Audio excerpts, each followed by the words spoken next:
Well, every road I see leads away from me.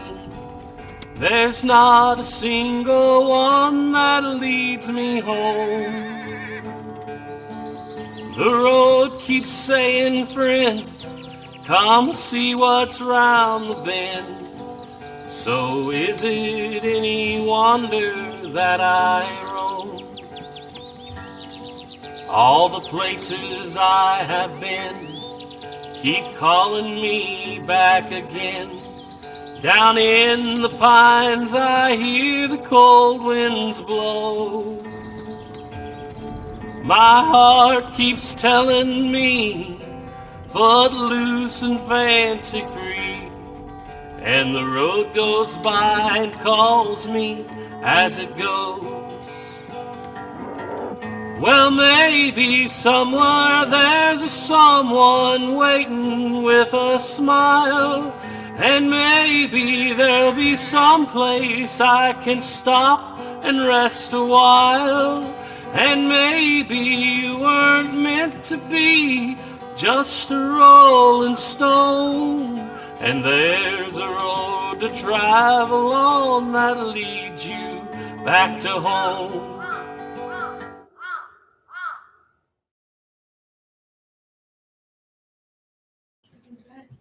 Remember to turn my microphone on. All right. We're both moving slow here tonight, folks, so bear with us here a bit. Feels like it's been a long time. It has. It's only been 2 weeks.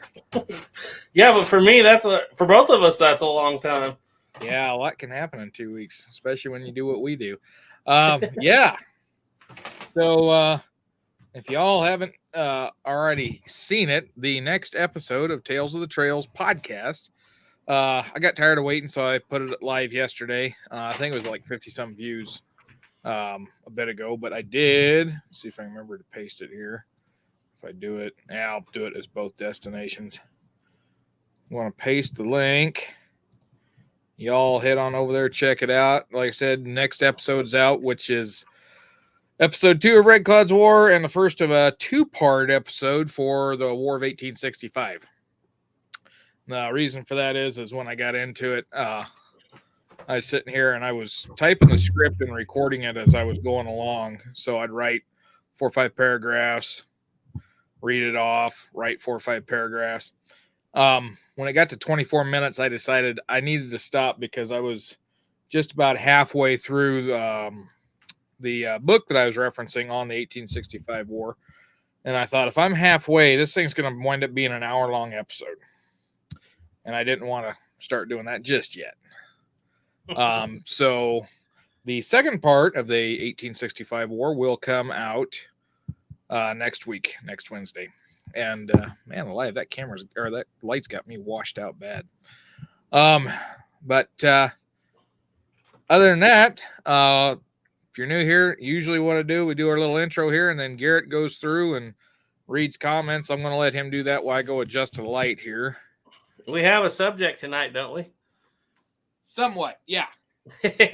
Okay. EMH said, "I love the Walker. It's like an old sword. It may not be state of the art, but in the right hands, it can get the job done." This is true. This is very true. Antique Gunslinger said, "Bummer, I have to work. I'll have to settle for the rerun." Ron McClory said, "Looking forward to the show tonight." Diane Houston says, "Howdy, y'all." Brandon Birch says, "Evening, everyone. Happy as always to be here." Louisiana Gray says, "Good evening to you all." Carrie Stottlemyre said, "Checking in, doing dishes, and making dinner." Cool Hand said, "Good evening, everyone." Louisiana Gray said, "Yeah, they'll do the job if it doesn't last long because you ain't gonna hold that. If it doesn't, I talk about the Walker, or should I say, not with any accuracy." But is good evening, everyone. I'm sure I'm looking forward to the show and another schooling from Duke. General Lee is in, says hello. Franz Push says hi. George Gooding's in, says good evening, everyone. AR American's in. Hi, AR. He says good evening. Joshua Harris says good evening, everyone. Gage Sutherland Jewett has a question. and I'll get back to that because that might kick off our topic for tonight. AR American says, seems like something is missing. Where's Snapper? Oh, that's the Reload show. That's Ethan's baby now. And Duke and I are running this one. And Snapper and I sometime are going to get something going, but I haven't had a chance to work it out. Chris Bird said howdy. Timber Drifter said howdy. Christos 1680 said howdy. Desert Route says howdy. West Covina Dodge says hey. Bad Tortilla, $187 says bonjour, gentlemen and friends. All right. We're starting off with like 30 some here. Yeah, you want to start with that question about hats? Yeah, head for it. You want to tell them what our subject is kind of loosely? There was talk on the last episode about an episode on historic clothing, and Doug Duke sent me an email and said that'd be a good idea. So that's kind of what we're going to get into tonight. And I've got a few photos we're going to pull up to kind of get into it. Okay, so Gage Sunderland Jewett said, Garrett, where'd you get your hat and what's your hat band? When I first got into this, I was wearing a Cattleman's Creek Stetson just like everybody else, and that was when Duke kind of pointed out that's not a thing for historical reenactment, like 4 years ago. And so my uncle had bought a house, and this guy had left this Stetson in it. It's an actual Stetson. And it was a size 7, which was too small for anybody to wear. So he gave it to me, and I just threw it in the shower, threw it in a hot shower, and just let it become basically a blank hat. It felt blank. Then I blew it out, stretched it out, flattened the top of it because it was a cattleman's crease, sprayed it down with hat stiffener, and for about 4 years, it's been my go-to hat. My wife knitted me this out of, I believe this was a white hemp. A dyed white hemp, and then I used it to tie my stampede string down, keep the hat on because it has no liner, it has no nothing. But it looks pretty good. And the funny thing was, the last reenactment I went to, they told me to go put on a cattleman's crease because this is to Australia. Damn. How about your hat, Duke? So my hat is actually by Little Grizz. I don't remember which one this one is, what model this one is, but it's a Little Grizz hat. It's got the round dome on it, round crown. The hat band is just hemp string is all it is. It's a hemp style string. Thing I love about his is he's got a hand-stitched hat band in there. And this hat's great. I love this hat. I bought it. I made the mistake. I wanted to save a few bucks, and my hat size was just at that point of the price change. So I just went a little bit smaller because I can, depending on who makes the hat, what company the hat comes from, I can wear 7 3/4 or 7 5/8. So I went with a 7 5/8, and it's a little tight, but with the stampede string, it'll stay on my head. Yep. Gotta have a stampede string. And I've had this since 2019. So I've had this hat for a while. Paid dear for it. But I've had this hat for a while, and I love it. And yeah, I use it for almost every impression I do. Thought about getting another one to do more impressions, and you'll kind of see why I want to do that here when we get into this. The only bad thing about black is all my dog's hair. My dog rubbed up on this hat earlier, and it got all over it. So that's one of the things is hats are, that's an important part of the impression. All of it is. Glasses, hats, clothing. And so, yeah, that's kind of what we're going with tonight on that is clothing for doing living history, historical accurate clothing. And the vest I got on tonight, I don't have it buttoned up because it's a little hot in here, and I got my shirt unbuttoned. That's not historically accurate. But this vest, I'll stand up here, coming from South Union Mill. It's got brass coin buttons. A little tight because I just ate supper. But this one, like I said, South Union Mills is a really good source for historically accurate clothing that is affordable. That being said, the pants are very historically accurate. They wear out pretty fast. When I've was doing living history where it was 8 hours a day, all day, 5 days a week, a pair of pants will wear out inside of a month when you're wearing them every day.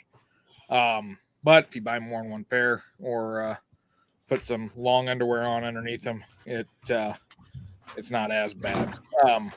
But for the type of cloth material, South Union Mills is one of the best out there, hands down. And the nice thing, it's lighter wool. You wear it in the summertime, and you're not gonna die. Did you wear the military issue blue wool trousers? Them things are twice as heavy a wool, if not 3 times heavier wool. And I don't care how much breeze you got, them things are hot. Mm-hmm. I hated wearing them up there. Always preferred to wear my South Union Mills because they're so light. But anyway, yeah, that's a really good source for clothing. And then the other thing, we're going to get into is choosing your clothing, knowing what patterns to wear. And we're going to kind of look at some historic photographs on that. Did you find what you're looking for, Garrett? There you go. Yep, that's a great source too. Do you have the other sketchbooks? I do, but they're not handy. Okay. Like, you mean the sketchbooks for the Buffalo Hunters or the sketchbooks for fur trade? All of them. I have 2 of them. This one and one for 18 for Buffalo Hunters. Okay, yeah, because I got the Buffalo Hunters and I've got the fur trade ones. I just don't know where they're at. They're over here on my bookshelf somewhere. Actually, I also have one for Dragoons. I don't know if that's the same kind of sketchbook, though. It's not mostly for clothing.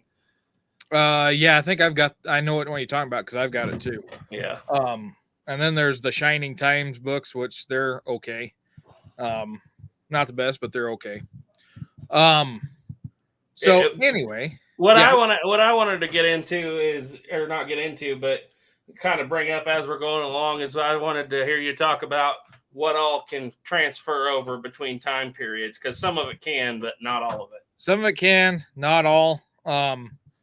So if you're wanting to do like early 1800s fall fronts, they'll get you through the fur trade. French fly, which is what your standard pants you got now. The French fly will get you through later fur trade era, so late 1830s, clear through up until 1900. And after that, especially button up. But there's different styles on the pants. You get mule ear pants, and this is one of those things.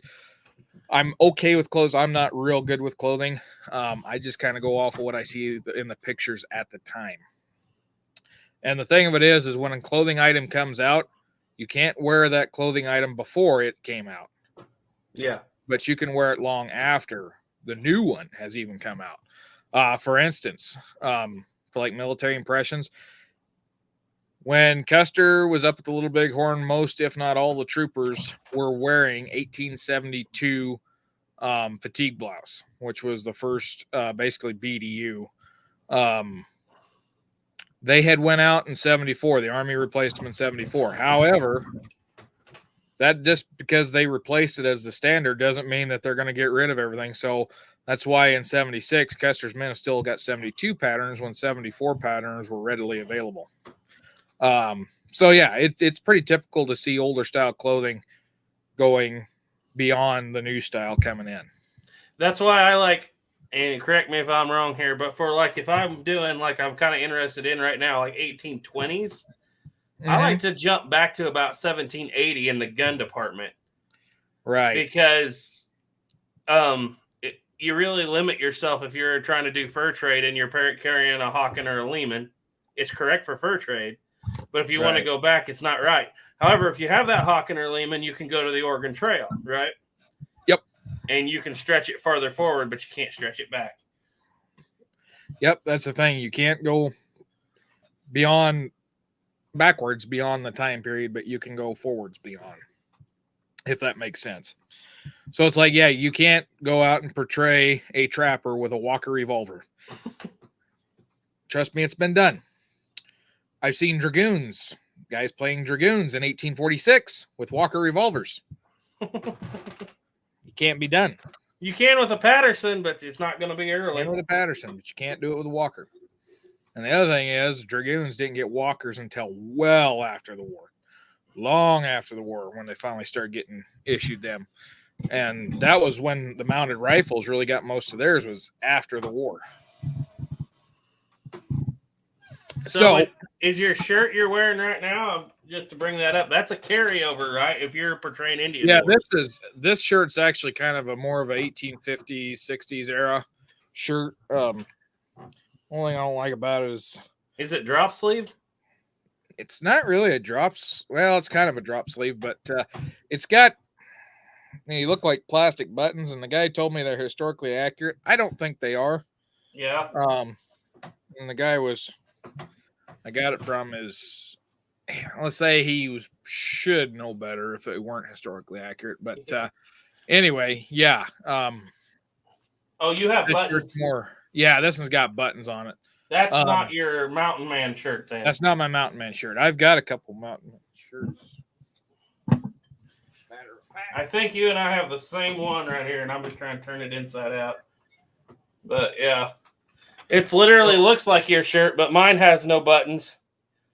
Yeah, I think we have the same one. Mine has one button. No buttons on mine. So yeah, for like fur trade era, it's one button up at the top or a tie. Like my red flannel shirt is a tie. There's no buttons down here. Now I'm thinking about converting this over to look more like a 1860 style shirt, because I really love this shirt. And if I can find the material, I'm going to put a pocket on it and then put a few more buttons, because it'd be easy to do buttons on it. Now I ordered this from a lady off Etsy who makes them, and this is homespun, meaning it has no front and no back. Like it's the same color all the way around. And I got lucky, I guess. I got pewter buttons. Yeah, mine are buffalo horn buttons. When I say buffalo horn, it's water buffalo from India. But so how long will a shirt like that, a drop sleeve open front trade era shirt, carry you? It'll get you up to the early 1850s. But by then it's really going to start going to button ups. Gotcha. Maybe, yeah. Early 1850s would really be pushing it along. You were talking about drop fronts. You want to show those, what those look like? Yeah. Go ahead and show those. Okay. Well, these, mind you, these are Historic Emporium. Something you probably get into in a little bit. So I have plastic buttons, but this is drop front pants right here, and that just comes down, and you have button fly, and of course, holy Moses, they put plenty of buttons on it. Yeah, it's got all kinds of buttons. I'm going to replace them with pewter though, because I definitely don't think plastic was a thing in the Regency era. Yeah, 3 buttons on each side is a bit many buttons. I don't think I've ever seen them with more than 2 or 1 on each side. Depends on how fat you are. True.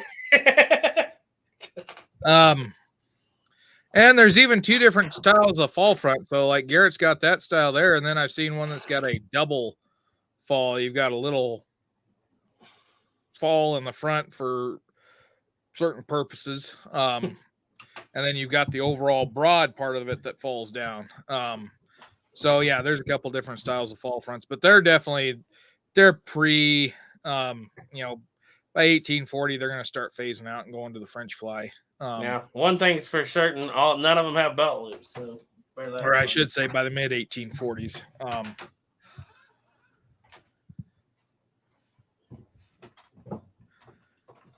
You want to go through some comments? Yeah, I guess we could do that here right quick. Okay, let's see. We had Hardy said, "Hello, you silly human." Snapper said, "Hi, boys." Hi, Snapper.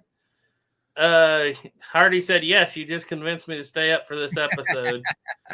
AR American said he's going to listen, but his eyes starting to bother him. Hard to see comments. Old one guy said, "Hi, guys." Snapper said that could be why jeans became so popular when they came out, lasted much longer. Well, denim was around for a while. Denim was around in the 1840s. There's a great example. I think it's a Smithsonian that has it. That has fall front pants that are patched with their wool fall front pants that are patched with denim. And it was it was during the California Gold Rush that Levi Garrett's were patented. The whole rivet system started. They ain't like modern day jeans, but they're still denim. Not the same type of denim we have today, but it was denim, very similar to what we have today. I've heard they couldn't make it work before the rivet system because they would split in the sides. Yeah, that was a constant thing. And then, this one miner, and I don't even remember what his name was,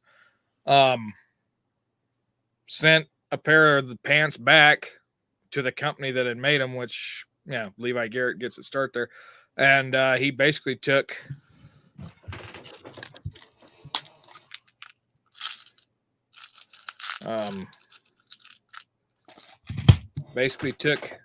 these rivets and put in all the corners where they would start tearing out from and reinforced them. Desert Rat said Levi Strauss. Levi Garrett is tobacco. You know what I meant. Funny thing about that's my name is Garrett Levi. My grandpa wanted to call me Levi Garrett, but Mom wouldn't do it. Speaking of, I got to go get my fix. I'll be right back. Okay, I'll read a couple more comments here. That's a good question, Hardy. We'll ask him when he comes back. Stephen Sheets says, good evening, everyone. Duke and Garrett. Good evening, Stephen. Louisiana the Gray said, good evening to you, Snapper. You were glad you were able to make it to the comments. Hardy wants to know, so when did the Union suit come into being? You see it in old Westerns a lot, usually faded into a cute pink color. That's actually a little bit later. Because if you look and again, South Union Mills is a great place. They've got a lot of just about everything. The long underwear that they have are 2-piecers. So that was pretty typical. The Union suit, that comes out a little bit later in the 1800s. 11th OVC channel has a good video on drawers. They do. That was the other thing I was going to say is if you're looking for like military stuff, 11th OVC, their stuff's great. Them guys are stitch counters. Yeah, they're stitch counters. I'll say it, but they're really good. They look really good. I'm not a stitch counter. If you used to rate historical accuracy on clothing, with 1 being Renaissance fair stuff and 10 being stitch counters that are on the verge of catching syphilis because their historical accuracy is so good, I'm about a 6 to a 7. Hardy says, speaking of the pink underwear, the John Wayne salmon shirt, was salmon a period correct color? I always thought After it was faded red. Out for a while. That one, that's a little bit later time period. But that red stuff will fade out. Mm-hmm. Kind of reminds me of that. What do you something you talk about? It's the fireman shirt, the bib. Yeah. How is that? That's historically accurate from about what time periods would you say? I think the earliest one I've seen was 1860s. And anybody that knows better, they can always comment on there because, like I said, clothing is not my strongest point, but it's getting there. But yeah, bib shirt. I know Custer had a bib shirt. He flaunted one around. So 1870s they were around. If I remember right, there's a picture from the 1860s with one. But it's not quite the John Wayne style. It's not quite that broad and fancy. In fact, I should have pulled up South Union Mills. Or Matt Dillon purple. That's Hardy said, or Matt Dillon purple. Yeah, no kidding. Keep in mind that the Hollywood and John Wayne's era, them guys are wearing what was available at the time. Because if you watch the Searchers, John Wayne and them, they're all wearing Levi Garrett pants. And at that time in the was that the 50s? Yeah, 57. Levi Strauss. Darn it. Levi's. Yeah, Levi's. At that time period, curling up, if your pants are too long, curling them up to the outside where you had that light blue band around them was really popular. Well, guess what they're doing in the Searchers? Yep. Modern, at that time, 1950s fashion. I will give the Searchers props because in a couple scenes he has those Taos trappers moccasins or what they're called. Anyway, yeah, they do. He at least had that. And Those are they're a Navajo style. And you can get them on reproductions. There's a guy down there in Arizona. It's called Desert Sun Moccasins. They make those styles, and the historical accuracy on them, once again, on that scale of 1 to 10, they're about a 4 to 5. They're a little bit lower. The thing of it is, when you're out doing like what I used to do, which is living history interpretation, you're in them things all day long. You don't have time to sit there and sew deerskin moccasins, making 100% authentic moccasins all day, every day, because that's all you're going to do. You're not going to have a chance to talk with anybody. So we wore those. They were available at the time period, the hard sole moccasins. And we wore them because they would not wear out near as fast. They are, 1/4 to 3/8 inch thick Latigo, white Latigo leather. Once was white. It only took about 2 weeks to turn brown. We're looking, and actually I'd say they're probably about 11 to 12, maybe 13 ounce leather. And it's chrome town toppers, but at the time you get them $75 a pair of moccasins compared to spending $200 on a deer hide and get 3 or 4 pairs of moccasins that last 3 or 4 days each. We did make some exceptions. I did these out of Germantan, which comes out pretty good. And those look pretty darn good. I've been wearing them. They're getting pretty authentic. I've been wearing them they every look weekend. really good right now. I found it amazing when I was watching this because I never thought about moccasins until I studied these a little bit. I was like, good grief, those Plains Indians had sneakers before sneakers. They got laces, they got tongues, they got hard soles. And I was just kind of amazed at that. The hard sole moccasins, that was kind of the Southern Plains thing. Mm-hmm. It was for my area, kind of a Cheyenne thing, it looked like. Right. They were out here on the plains, but you get up in the northern plains and soft sole moccasins start basically where there's a lot of cactus. Mm-hmm. You'll find hard sole moccasins. That kit cost $70 from Crazy Crow with the Germantan buckskin, which is about as close as you can get. What were they having you wear? Cowhide? Were those ones you were wearing cowhide? Yeah, they were cowhide. Yeah, they were just modern chrome tan. Because it was one of those things that, I could wear them I get 3 months out of a pair. Whereas, like I said, a pair of deerskin or buffalo skin moccasins, I think there was one guy down there at Bent's. That's what he did. He sewed his moccasins and he wore them around, and he was using buffalo hide, chrome tan buffalo. And I think he was getting about a month out of a pair of moccasins. Saboteur's in. He said, I can't make a 2-piece mock for some reason. We've had this discussion once or twice before.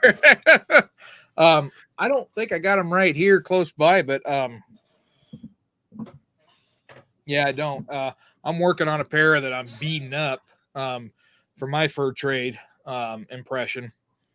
So that's one thing too, getting on this historical clothing is like there's in the fur trade era thing on beadwork of nobody should wear beadwork or you got to have beadwork. And when you do see the beadwork, it's often too extravagant or the wrong tribe. And you're not a part of the tribe, so it seems kind of tricky. And so no worries, Doug Dukes. When you start doing like a mountain man impression, research the area you're in and then start researching what the beadwork looks like. And don't research the beadwork that's modern, what they're making. Look what was common. Look at historical items. So moccasins, out here on the plains, predominantly your 2 major colors you're going to see are kind of a light blue, robin eggs blue, and white. In fact, something for my fur trade era is a Gage d'Amour that I'm working on.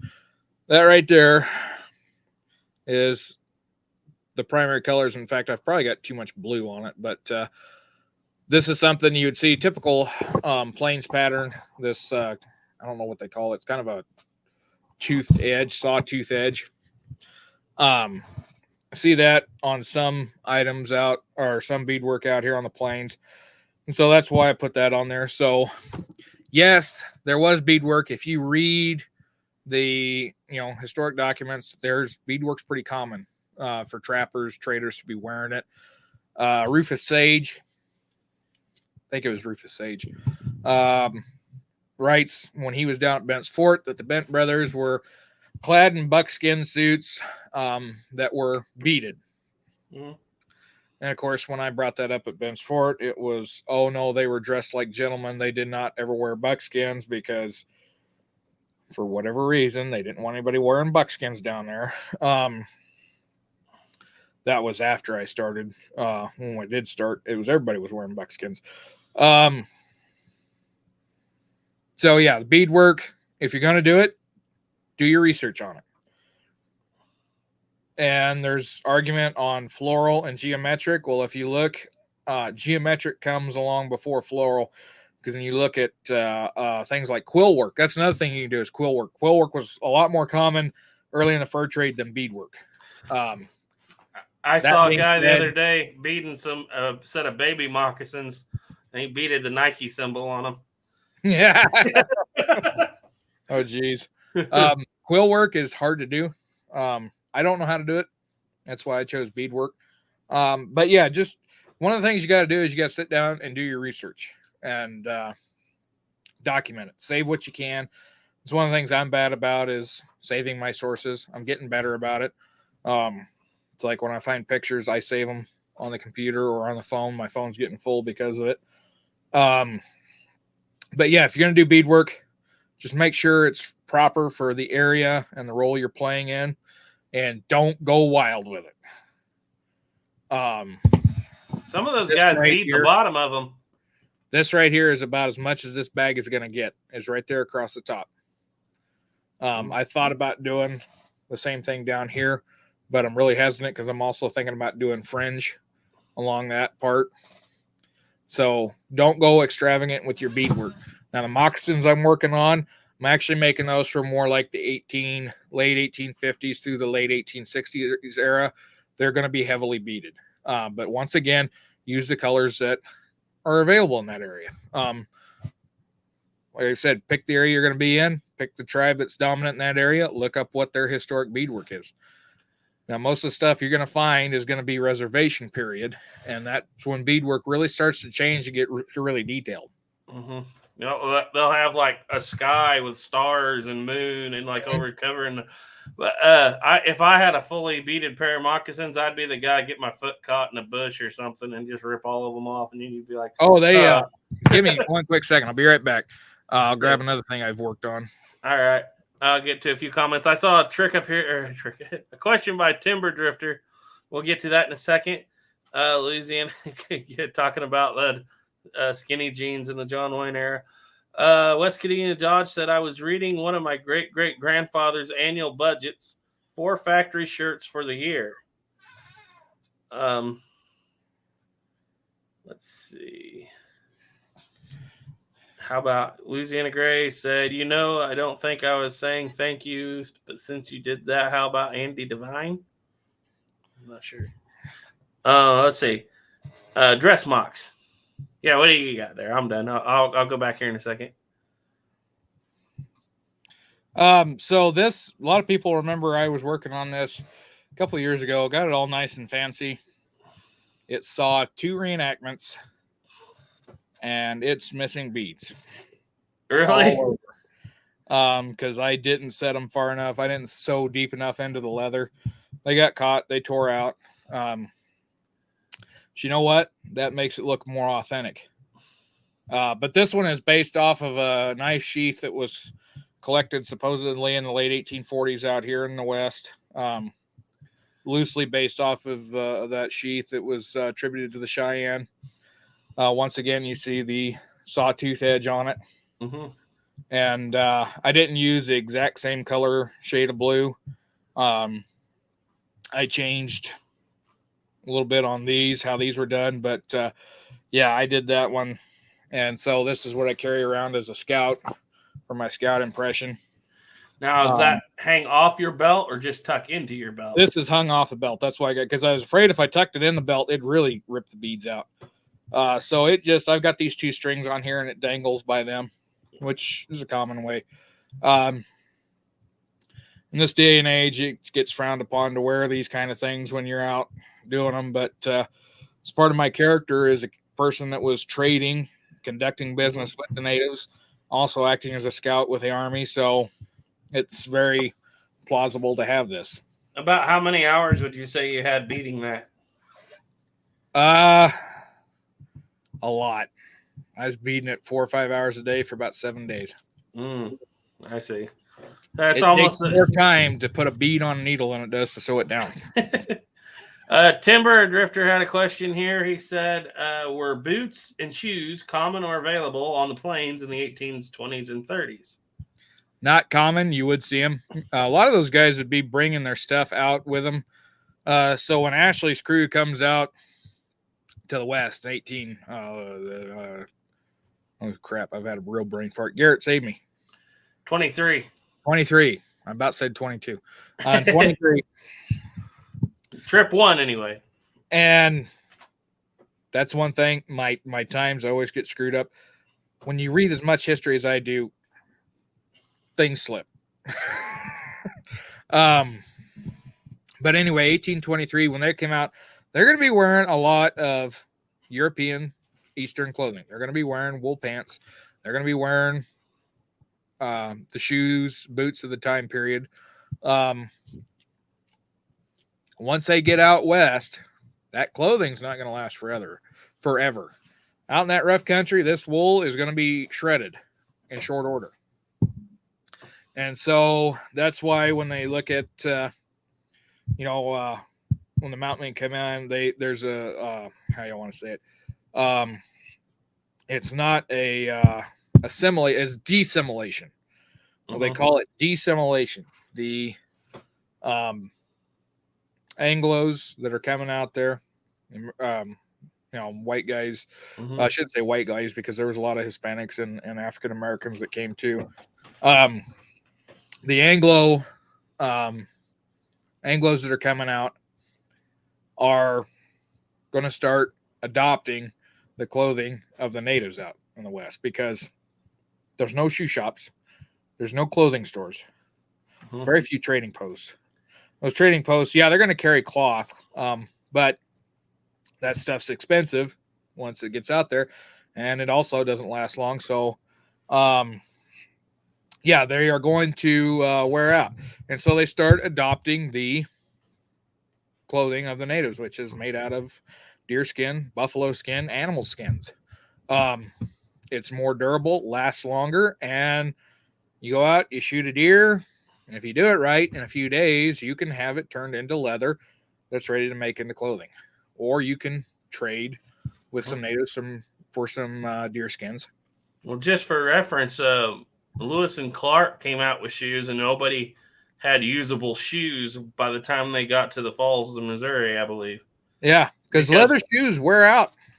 That was when they were writing in the journals that the moccasins that they were trading with the natives at the time weren't lasting them 3 days apiece. No, they wear them out. And leather boots at that time period, hobnails aren't really a thing yet. Once hobnails come in, boots start lasting a lot longer. But if I remember right, during the Oregon Trail days, I think it was about 3 pairs of shoes. 3 to 4 pairs of shoes is what you needed to get to Oregon. But when you think about it, of all the things they would need in Rendezvous, by the time some of those guys stay out there, the whole time, of all the things you need, if you're already used to wearing moccasins, when you got to spend money at Rendezvous, you might buy some shoes, but that's probably the least of your concerns. And shoes are something that's going to be expensive because they're going to be hard to get out there. Just in the 1837 sketchbook, which some of it you got to take with a grain of salt, but there's not one set of shoes in here by 1837. Yeah. And everybody's wearing moccasins. That book is sketches from Alfred Jacob Miller paintings. So you got to take it a little bit. It's kind of a secondhand deal, but it's a good overall picture, I feel like. Okay, we had a few more questions here. Oh yeah, West Covina Dodge said, I was reading of my great grandfather's annual budgets, 4 factory shirts for the year. Now shirts are something that they last a while. Pants, however, do not last. The crotch is going to blow out on a lot of them. Because if you think, that's where a lot of the friction is, especially if you're a man of me and Garrett's stature. That's kidding. I do think I find that very interesting in a lot of the drawings and paintings, and I'm not just looking at his. I've been spending a lot of time digging here lately. There'll usually be a cloth shirt with buckskin pants or leggings and breechcloth, but usually the cloth shirt tends to last, it looks like. And when you're riding in a saddle, there's a reason why riding pants had a reinforced seat. And yeah, the cavalry pants, mounted pants versus dismounted pants with the military, even. Yeah, the cavalry had pants that were lined in the center, and I've wore them, and they're even worse than the infantry pants. Yeah. Hardy has a good question. He says, speaking of fringe, let's learn about fringe. How much is too much? Some jackets get pretty ridiculous with it. So during the fur trade, sleeves around the shoulders, sometimes up along this line. That's it. Basically where there's a stitch at. Not so much down the side of the body, but on the sleeves and on the shoulders, definitely fringe there. You might see the bottom of the coat cut to fringe. There's a lot of different thoughts behind that. Supposedly it's supposed to wick water out and dry the garment faster. From experience, what we call experimental archaeology, that's going out and doing living history. It's not the case. There's speculation that it breaks up your outline at distance. I've never heard anybody put that to theory. Now, a lot of the Native Americans, or I shouldn't say a lot of them, but some Native Americans, their moccasins would have long strands of fringe off the back. That does serve a purpose. It's just like dragging a brush behind your horse as you're going on cutting a trail. It's going to mask your tracks. I looked at that and I thought I would try it, but I would just be stepping all over my own fringe if I was doing it. Falling down, tripping over it. So the purpose of fringe is mostly decorative. It's nice to have sometimes if you need a piece of leather. You look at, leggings, the Native American leggings. A lot of times they just take a whole deer hide, wrap it around the leg, run a seam down the side. Well, then you got this long section of deer hide flapping around. And so you cut that into fringe, and now it's not a big chunk. It's kind of just dangling down the side of your leg. But as you get from the 1850s into the 1860s and early 1870s, buckskin fringe goes wild because it's a decorative thing. They start sewing strands of leather on there just for the purpose of cutting it into fringe, like on the yokes, on the back of coats, on the fronts. And in fact, let me look here before we pull it up. Now, as a guy who's lived in it for quite a while, would you say that if it gets wet, it just adds weight to the clothing? Yes. It makes noise. See, I was told by some other guys who had tried it for a while, the archaeology living thing, and they were like, if I could do it that way, I would not have fringe at all because it's just heavy and it's noisy. It is noisy. But it was a thing.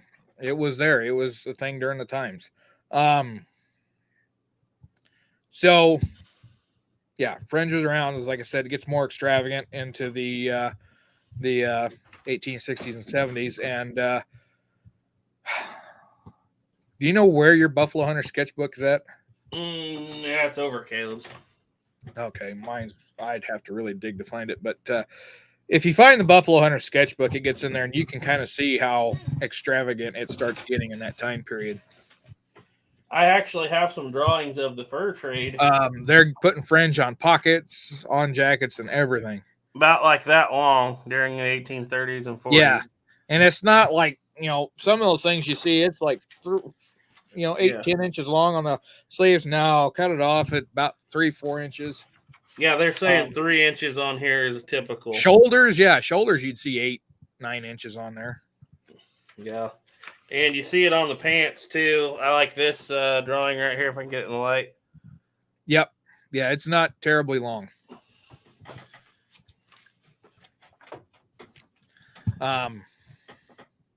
But one nice thing about the fringe is, and this is talking with guys that do the mountain man thing also as a bushcraft, because really, if you think about it, the mountain men were into bushcraft, that's how they were surviving. With fringe, if you have long fringe, and there is examples of some that gets really long, you always have cordage. Yeah. And I know of a guy that I used to work with at Bent's Fort. They were riding down on the south side of the river, and the strap that held the stirrup on went to heck, not the actual stirrup strap, but what tied it together and held it in place fell apart. So one of the guys there went and cut the fringe off his pants, and they tied that thing back together and got him back to the fort. I had one of those suede, real Farby buckskin bags for a lot of years for muzzleloaders. When I got into flintlocks, that thing always had my flintlock always had 2 pieces of fringe holding the flint in the jaws. It's one of those things that when you're doing living history is don't go get too fancy with things, but you can have some fancy. Like I said, that right there, that's about as fancy as you want to get with something with beading. Just an edge trim. You don't want to go fully beaded. Just kind of, you can get a little fancy, just don't get overly fancy. Unless you're playing a certain particular character that you can document that has that. But the problem with playing that one particular certain character is you better know everything there is to know about him. Because you'll never know when somebody comes along that knows more than you. Yep. And they'll put you on the spot. Yep. Let's see. They're still talking about heavy set guys and skinny jeans. Somebody said Burl Lives and somebody said Ernest Borgnine. Anyway, Classy, Andy Devine. Yeah, Andy Devine. Classy said, "Hello, everyone. Coming in late, catching up at 1.5 speed." I bet that's hilarious. Doug Duke said, "Duke, that was a sweet pair of pants you got from South Union Mills." Yes. And Oregon Outback said Burl wouldn't be able to sing if he was all skinnied up. Joshua Harris said, "If I were to make," okay, this is an important question. If I were to make Northern Cheyenne mocks, where do you find good patterns? Are they that are accurate, and bead patterns that are accurate? So I bought a moccasin pattern kit from Crazy Crow, and it's not terrible. It's really not terrible. It's for a hard sole moccasin. That one isn't bad. That's what you go on Google and just start typing in Northern Cheyenne what those are. beaded moccasins. They'll start popping up. The thing of it is when you start looking at moccasins out here on the plains, all the tribes look very similar. They look very similar. There's a few differences, mostly in what bead colors are going to be the primary colors. And some of them are going to be on the pattern. Now, I seen one that person told me that the Kiowa had a very unique pattern to them. Well, I was looking through some historic photos and found a photo from Fort Laramie during the 68 treaty. And there is a Lakota man standing with a set of moccasins that, if you would have believed what that guy told me, would be Kiowa moccasins. So it's kind of all the plains used the same certain or a similar kind of style. I forgot where I was going to go with that. But anyway, if you get the 2-piece pattern, it's going to be pretty close to it. I like what there's another channel out there called Woodland Escape. Pete Kelly, he makes some moccasins on there, and he says people always ask him what pattern he uses. He said he doesn't use a pattern. He has a mold. It's called his foot. Yeah. I thought that was pretty good. But yeah, if you buy a pattern from Crazy Crow, they'll give you a paper in there that doesn't necessarily go into beading, but does go into structure type of different tribes. Right. And Northern Cheyenne have some different things to Southern Cheyenne, of course, and several other tribes in there. Let me see if I can find, because I know I've got a bunch of pictures of moccasins, but they may be on. Yeah, they're on my Google Drive. I don't have them. Morgan Outback said, Fringe can shoo flies and skeeters away. This is true. Now, this is one of those examples of beadwork starting to get into the later 1870s. That is a holster. That's starting to get closer to his reservation period. It starts getting really intricate and really detailed. I could have swore that I missed Saboteur up here. He said, I found some original ledger art that shows Indian warriors with a bag holster. Where's that one at?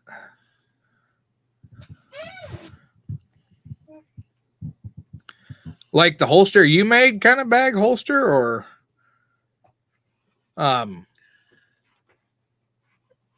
is it just like a bag with the gun sitting in?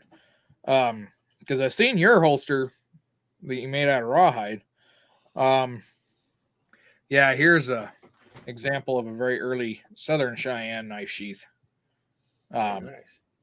You can see that sawtooth down the edge, and most of the color is white in there, and then a little bit of blue.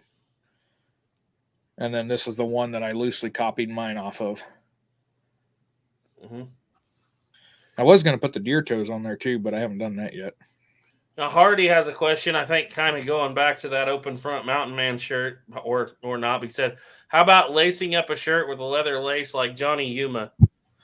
Oh, up in the front thing? That, I have not really seen a historic photograph that has that in that. Now, for a leather shirt, for the stitching to hold that together, the seams, yes, I have seen examples of laces doing that. Especially on a lot of Native American shirts, like down the sleeve, it'll be laced together, and it's so tight that, I mean, it'd be just as good as stitching. Saboteur said it hangs like a muzzleloading bag, but holds a revolver. Oh, okay. Yeah, so shooting bag. That's cool. You're going to have to send me that one. Doug Duke says, story in Texas of a guy wears his buckskin pants through a river. Pants stretched out so far, he cut the legs off. When the pants dried out, they were so short he had to go to town. I have personally experienced that. So when I worked there at Bent's, I always did the trapper camp for most of the years I was there. And so we go set beaver traps for the kids when we did our little kids event. And we go down there in the river, and I'd always get up about knee deep, and my pants would stretch out to where the bottom cuff was up by my toes. And I'd be walking around, and then when they dry out, they'd be back up. I had to cut 3 inches off because they would not shrink back up. But I know another guy that did that, and he did the same thing. He stretched out, and he went and cut them off, and they dried out. And when they dried out, they was not real high up, but they were high up. High waters. Yeah, they were a little high water. You could see socks. Hardy said, Doug Duke said that story was from Noah Smithwick. Hardy said, would it be safe to say a guy who has a reason to go into town every few months like a buffalo hunter would have minimal Indian-style clothing? As I recall, Hardy got into some sharps not too long ago, so he's probably... Yeah, so buffalo hunters, they do wear buckskin pants. You do see it, but it's not as common. It also depends on the time of buffalo hunt. Right. Is even though buckskin kind of goes wild in the 1870s, not a lot of people wearing it. Not like you'd see during the Mountain Man days. But there are examples of it. And I'm going to pull up some photos here. There's one photo that there's a guy wearing buckskin. Lonesome Charlie Reynolds, Custer's favorite scout, he was known to wear buckskin clothing. Buckskin Jack Russell, who hung out around Fort Laramie, he was known to wear extravagant buckskin clothing. That's why he got the name Buckskin Jack. He was dressing mountain man level amount of buckskin all the time. But even by the 1860s, Jim Bridger, they said, was not clad in buckskin by the late 1860s. He was wearing town clothes, as they put it. So yeah, buckskin becomes kind of cool, but not as many people wear it, if that makes sense.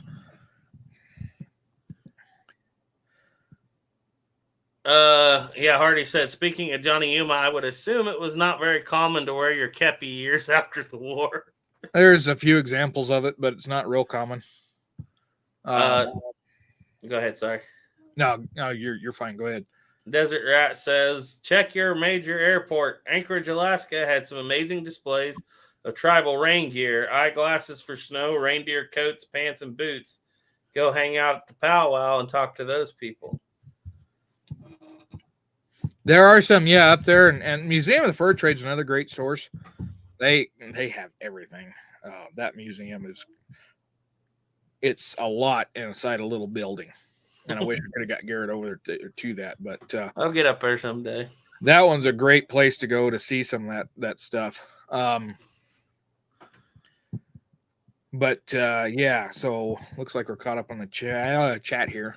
But yeah, so on buckskin clothing, it was common, and like I said, by the 1870s, it's starting to wane. But yeah, Doug had mentioned about my pants. I'm not gonna take them off. I didn't put them on tonight because I ordered them just a little tight, and when I sit down, I really stress the buttons. And I don't want to blow buttons out on a brand new pair of pants, but these are the ones I got. They are a French fly, and also when you get pants, historic pants, everybody wore suspenders. Nobody used a belt to hold the pants up. Belts were for holding gear. Belts were not for holding up pants at this time.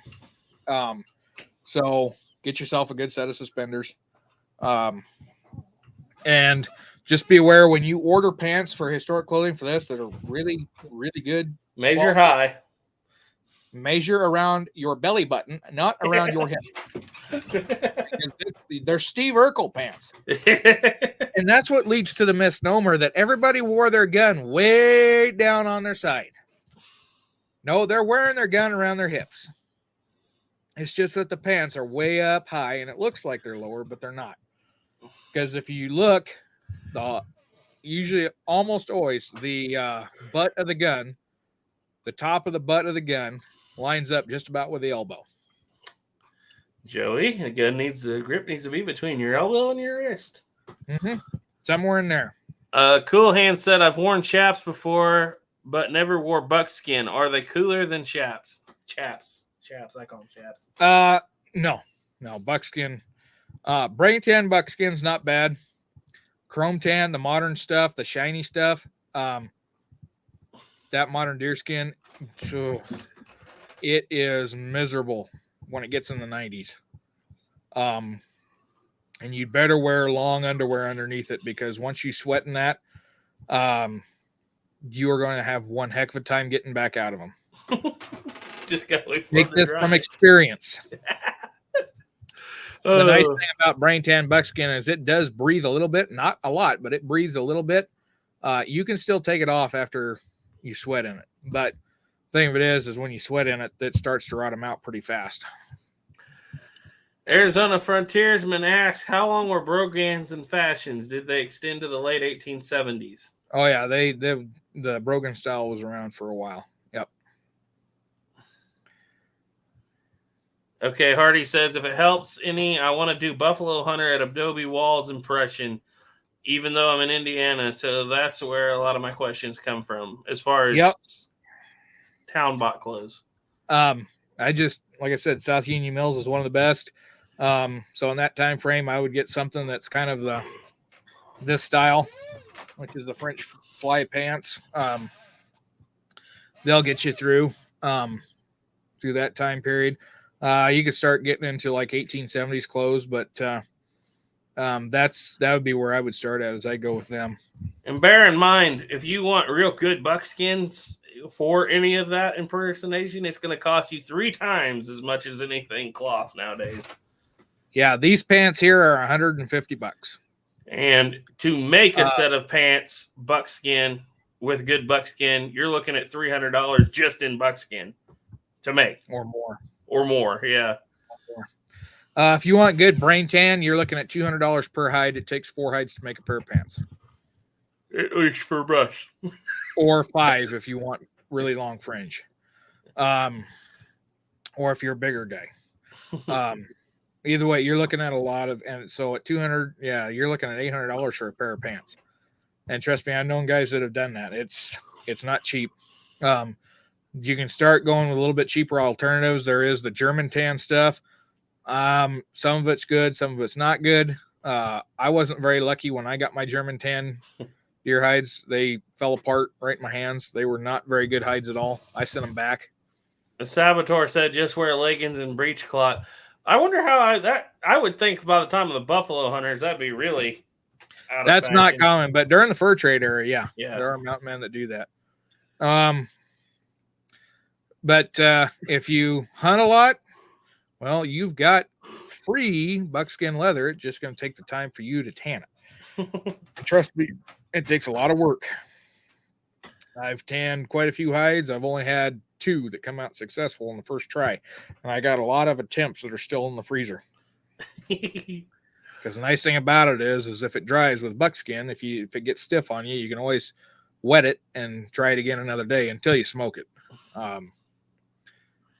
But Oregon Outback said, Hardy, maybe don't do Adobe Walls buffalo hunters that were asleep in their wagon.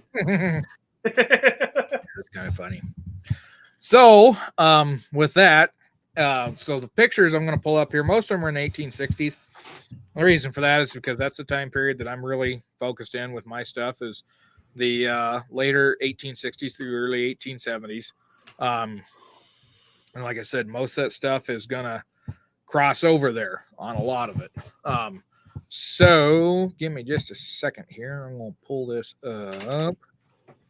Gray Pilgrim said, I once worked one hide. It was hard work.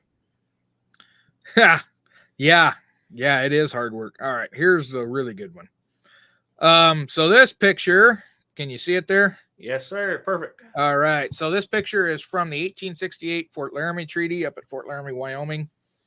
And so this is the Peace Commission. There's 2 guys that I can identify in here. The other ones, I don't know their names. Can you see my mouse on there? Yes, I can. Okay, so this guy that the mouse is over, this is Ashton White. And as funny is that his first 3 initials spell Ash. He's Ashton S.H. White. Because they did things like that back in the 1800s for some reason. But if you look on there, yeah, he's got plaid pants. Oh, very nice. Yep, that's the nice thing about this photo. It's such a high quality. I had my good friend up at Fort Laramie send me this picture just for this purpose. Is that the cut on the back of his hand, or is that a scratch on the picture? That's a scratch on the mirror or Okay. on the glass, yeah, because it extends off of his hand there. Gotcha. You notice on the vest, it is very similar to mine, that shawl collar. He has smaller buttons and they're shiny, so I'm guessing there's some kind of horn or other material. This fellow over here, he's got cloth covered buttons. This fellow up here, I can't tell what buttons he has, but they're lighter color. You look like a shooter. Yeah, they might be. This gentleman here, the African American, he's got a double-breasted shawl collar vest. Very nice. And he's got a 3-piece suit. You notice all the cloth on there matches color. So he's got a 3-piece suit. It's either a dark brown or a black cloth. That's the one thing about these black and white photos. It's really hard to tell colors. If I didn't know any better, that I would say that's somebody from 1925. But just how well that looks. I mean, everything fits so good there. And then if you go back up here, it's not so apparent in this photo, but there's another photo of Ash White. And I don't think I have it, where you can see the pockets on his. So this is a pretty standard sack coat from the era. And if you look, it looks like it has a tape, material tape along the edge of it, so it makes it just a little bit fancier. It also goes across the cuff here on the wrist. Would that be some kind of ribbon? Yeah, likely a ribbon or some other kind of material. If we go over here, this gentleman, you can also see we got the same thing going around that edge. But these guys are all wearing some form of sack coat. This gentleman's here is a little bit more plain. He's got the pocket here. He does not have a pocket up here on that. So it's a little bit more plain of a coat there. And if you look too, the material is pretty light and pretty thin, which is why the South Union Mill stuff is really, it's really great for historical accuracy. Hat wise, you notice they've got what they call the low crown toppers.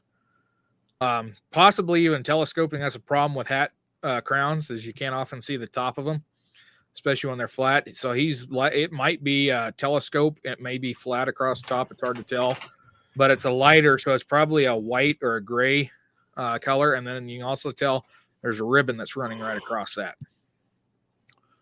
And you also notice they all got some kind of facial hair. Most of them have beards or a mustache.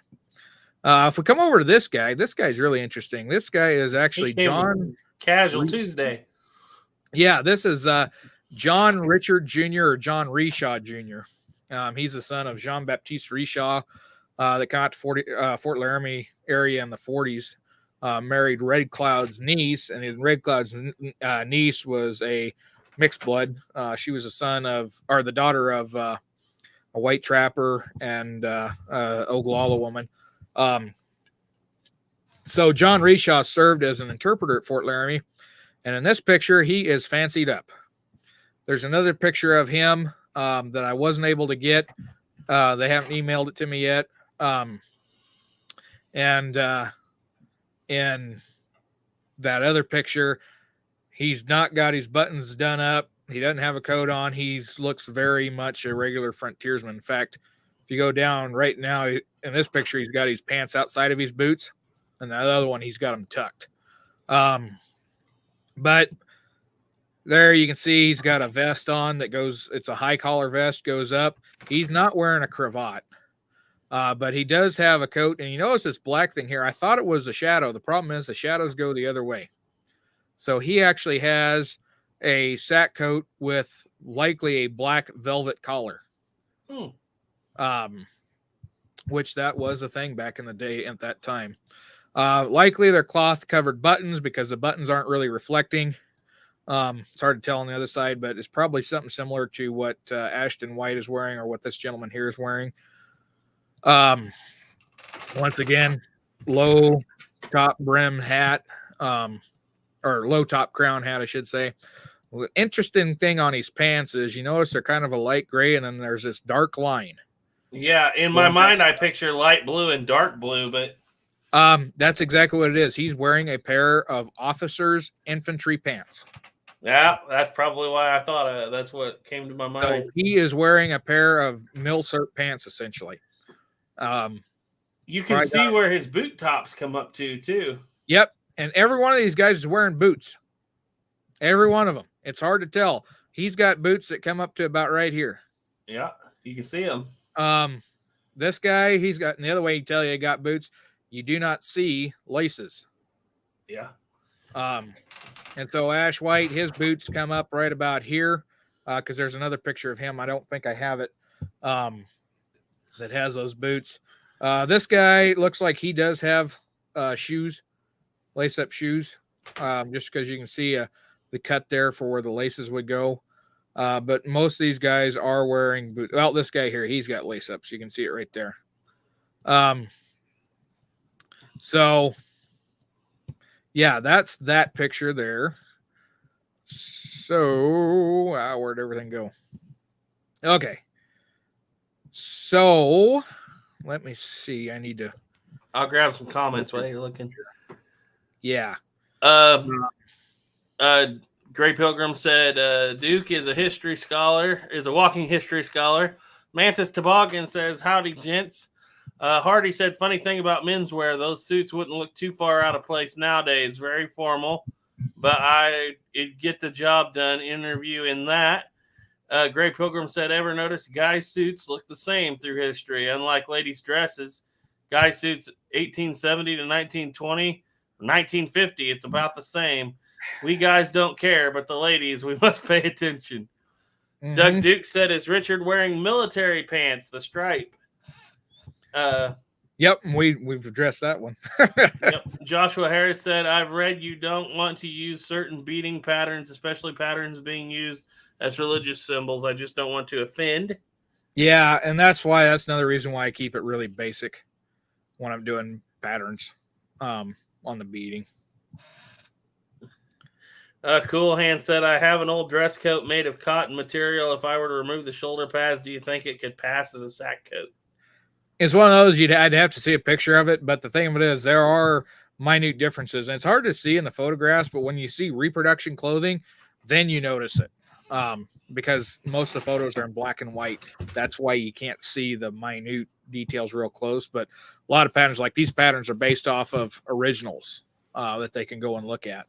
And so that's why you're able. But you're right. There are some things that are very similar throughout history. Yeah. Men's clothes changes slowly. Women's fashion changes drastically. Hardy said, "Would it be safe to say that tucking your pants into your boots is an informal working thing and then untucking them for dress up?" Yeah. We always said if you tuck your pant legs in your boots, it meant you had more cows than the chain ranch. David W. said, "Hi, guys." And that's where we're at. There's a thing up in Wyoming about having your boots outside your pants, but I'm not going to get into it here. We're bouncing. We've bounced between 69 and 60 for the last quite a while. All right. So we're rolling. Awesome. Well, we're going to pull up another picture here. There we are. All right. So we got our same fella here. Ashton White. Actually, yeah, you can see his top. That is it's not really a flat, but it's kind of a domed flat top. I just now noticed that one. But once again, he's got his plaid. You can tell he's got boots on because here you can see there is no laces at all. But the other guys here, I can't remember all of their names. This far guy over here on the left is Betloon. He was one of the traders, or worked with, I should say, the post settler there at Fort Laramie. Who was involved with them. And then the guy right in the middle is James Bordeaux. He looks important. And James Bordeaux is a prominent trader. He ran Fort Laramie when it was Fort John for a time. Traded with the natives in the area a lot. Had multiple trading posts. He was serving here as an interpreter. But yeah, he was a very prominent figure in the Fort Laramie area. And you notice on his suit, along with most of the other guys, most of it is matching. Mm-hmm. So it's likely, I doubt that they're dressed in black suits. It's probably brown, because if you look at this fella here, his vest is really dark. So he's likely wearing a black vest. Might even be a velvet vest, because you can see a little bit of light reflection off of it. But you also notice they've got their fancy watch fobs, or it'd be the fob, the chains on there as well. But if you look at James Bordeaux's hat, can we zoom in on that? That looks on that. Almost looks military. He's wearing a military hat, because right there is the acorns. Yeah, that's very high top. That's almost like a top hat. Yeah, that's actually a military field hat. That's just so cool. Might even be a Hardy that he's cut the brim down on. But yeah, he's got a fancier hat with those hat cords on there. And then if you notice too, on his jacket, big silver buttons, little brass buttons. He's got a high collar vest. So yeah, you can see a lot. These pictures will tell you a lot on there. And then this gentleman here is actually wearing more of a frock coat, but still, you notice it's got notch collar. So this is actually just a little bit later than the early 1860s. Or excuse me, later than the early 1860s. So it's got that notch collar, the deeper notch. They all got some sort of a notch collar, but this is what you start seeing getting more towards the 1870s there. So this is a very early style, but Paletots, they're called Paletots. Those jackets, very common. They're similar to this. They start coming in the 1850s and make their way through the 1860s, and then sack coats start to come back in. And these guys are wearing 1860s sack coats. The guy that intrigues me the most is the one on the far left, because he's not wearing a vest, and that is not like the rest of the coats. I think he does have a vest. He's just got it unbuttoned. Okay. Underneath, and he's just got his top button. So it's very common to have just the top button of the vest and the jacket closed. And if you didn't have that closed, you had the vest all the way down, because showing the inside of your shirt wasn't really considered decent, if you will. So is his coat hanging over the arms of the chair? Or all those guys have their coats hanging over the arms? Yeah, his is over the arm of the chair there, but these are folding chairs, if you notice. Yes. That's very so interesting. his is hanging over the arm there. So folding chairs are common at that time as well. That's but you get a really good look. I think this is a different pattern of plaid than what he was wearing in the last photograph. But Ashton White, there's his plaid pants again. I could be wrong. They could be the same, but you can really, really get a good look at the pattern on there. See you later, Pilgrim. All right. Well, that was fun. I was really enjoying it. We could have talked about hats a little more. We could have. I didn't think about that when we was talking about them earlier. Let me see. I'm gonna let me look here. I'm gonna find. I've got several more photos we're gonna go through. Okay. It's gonna be the David same. W said, "Hi guys." Hardy said, "Looks like plain colored pants are more common than patterned." With these, yeah. But there was plaids available. Oregon Outback said, "Hey Duke, you just showed a picture of my ex-wife." And Gray Pilgrim said, "Well, I need to haul in some wood. Night, folks." All right. Let's see here. I'm going to share the next screen. Oops, I need to pick that one. There we go. All right, so it's a lot of the same characters once again. You can see that guy that we talked about earlier. Now you can see his vest there, Garrett. Yeah. Also, he's got a pipe hanging out of his lip. This one has several Native American men. One of them is Red Bear. I believe that this man over here is Red Bear. This man over here sitting, if I remember right, and forgive me, it's been a little while, but if I remember right, this is a Sitting Bull of the Oglala. He's also known as Pax, his drum. And I cannot remember the native man in the middle, what his name is. Sabater, if you're still out there watching, you might know. Feel free to chime in on that. We got a couple of other guys that hasn't popped up here before. And also, James Bordeaux over here on the right, he's changed his hat. He doesn't have that other hat on anymore. But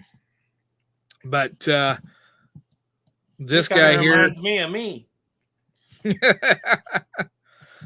This is another one. You notice this gentleman here, once again, that black stripe, what appears black stripe going down. What draws me is those boots, two-tone boots. Yeah, he's got two-tone boots on, but he's got that stripe, so he's wearing, once again, military surplus pants. But you can see they've all got watch fobs on, so it's pretty common to have a watch chain hanging out in view. And then talking on that beadwork once again, here's this beadwork for this pipe bag. And if you look on it, it's pretty plain. It's just bars. There's not a lot of intricate detail on it. It's white and likely a blue pattern going across there. What is that? That's just a decoration hanging off of the pipe? No, that's the bag the pipe goes in. Oh, gotcha. Okay. Yep. So that's the pipe bag. Can we get a closer look at those moccasins? Yeah, I was actually just going to try to zoom in on a good pair. You notice that this man, his leggings are beaded. Mm-hmm. Once again, very plain. You got mostly white with a few stripes on it. And then it's really hard to see, but moccasins, usually moccasins do get a little bit more extravagant in this time period. They look beaded. You can't see the pattern, but they're beaded all around. It's mostly white color.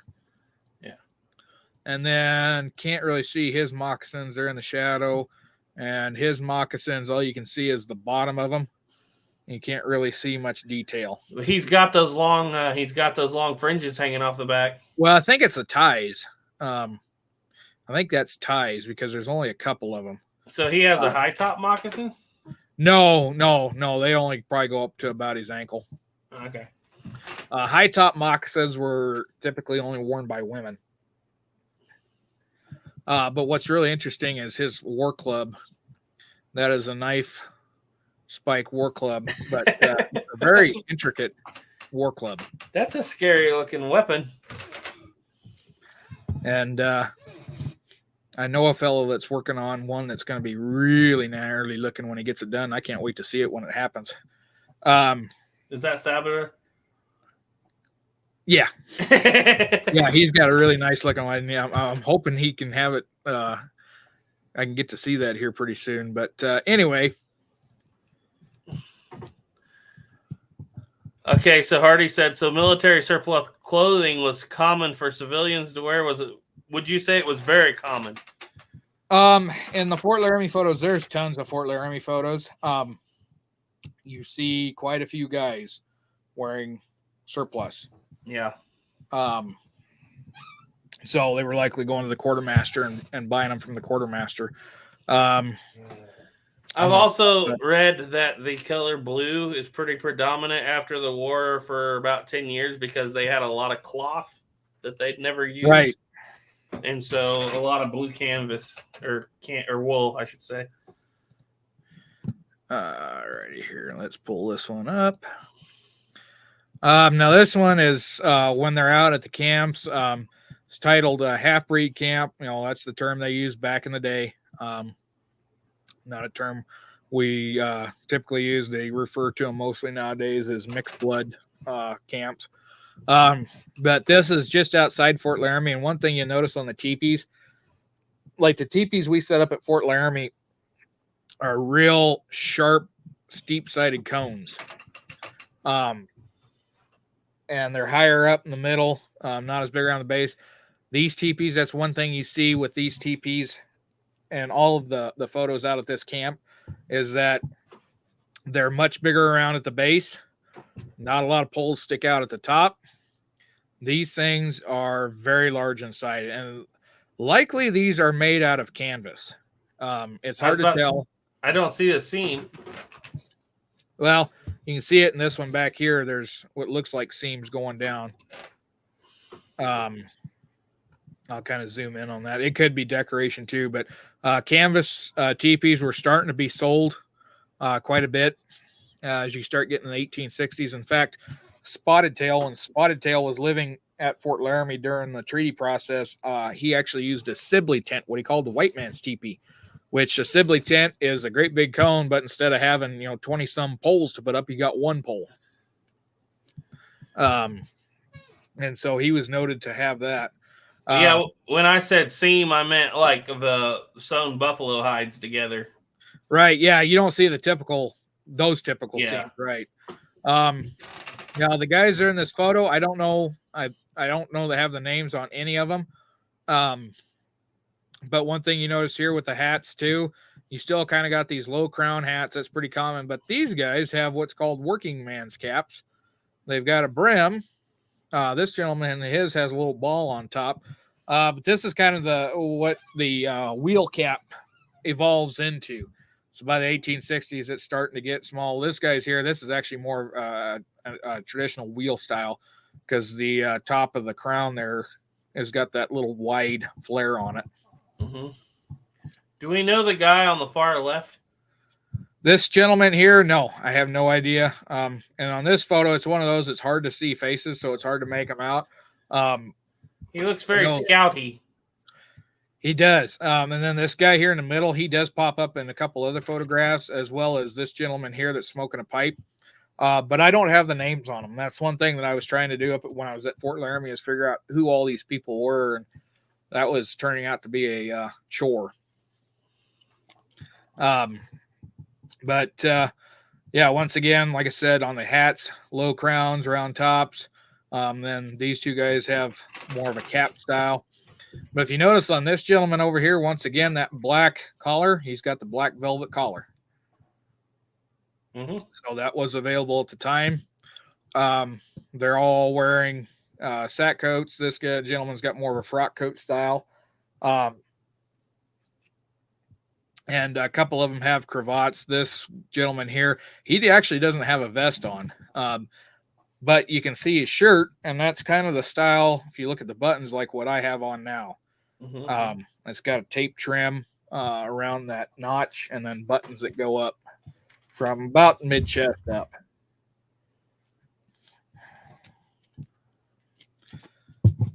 But another interesting thing is you can see the shovel in there, and it's got a nice wood handle on it. D handle, yeah. Yep. I'm just looking for any other little details. Hardy said, so for my Buffalo Hunter pistol is a U-Birdie 73 single action. Pretty new for 74, but my excuse is my character trapped a trooper in a poker game. You would have a very, actually, if you got a trooper even that had one at most of 74, that would be pretty early for the troops to even have a lot of right. If I was going to do it, I'd have a conversion, but that's just me. What do you think, dude? All right. Yeah, let's catch up on some more of these comments here, and then I'll pull up another picture. Yeah, but as to that question, Buffalo Hunter pistol in 74. Colt open top would be a better choice. Or Richards Mason conversion. Okay. Salvador said you can see the seam on the foreground TP. Salvador said, found an image with labels. It says, man with the pipe is Charles. That's right. Charles Garou. Garou. And the one you're talking about now is George Koloff. Okay, yeah, those dudes. Okay. Yeah, I'll have to look more into that because, yeah, those names, I remember them now. Dukes. Sorry, go ahead. I was going to say, we're gonna have to send a couple emails here, Salvador, because, yeah, I need to get those ones squared away, but I remember now hearing those names. Doug Duke said, talk about the wheel cap more. When were they used? Who wore them? How prevalent were they? Wheel caps are, you start getting in 1820s, 1830s. Those things are really prevalent. If you look, I think it's 1820s Dragoon cap. One of them was a wheel cap. And when I say wheel cap, they've got a wide brim up there around the top. I always thought they were a Scottish thing, but yeah, it's a Scottish influence.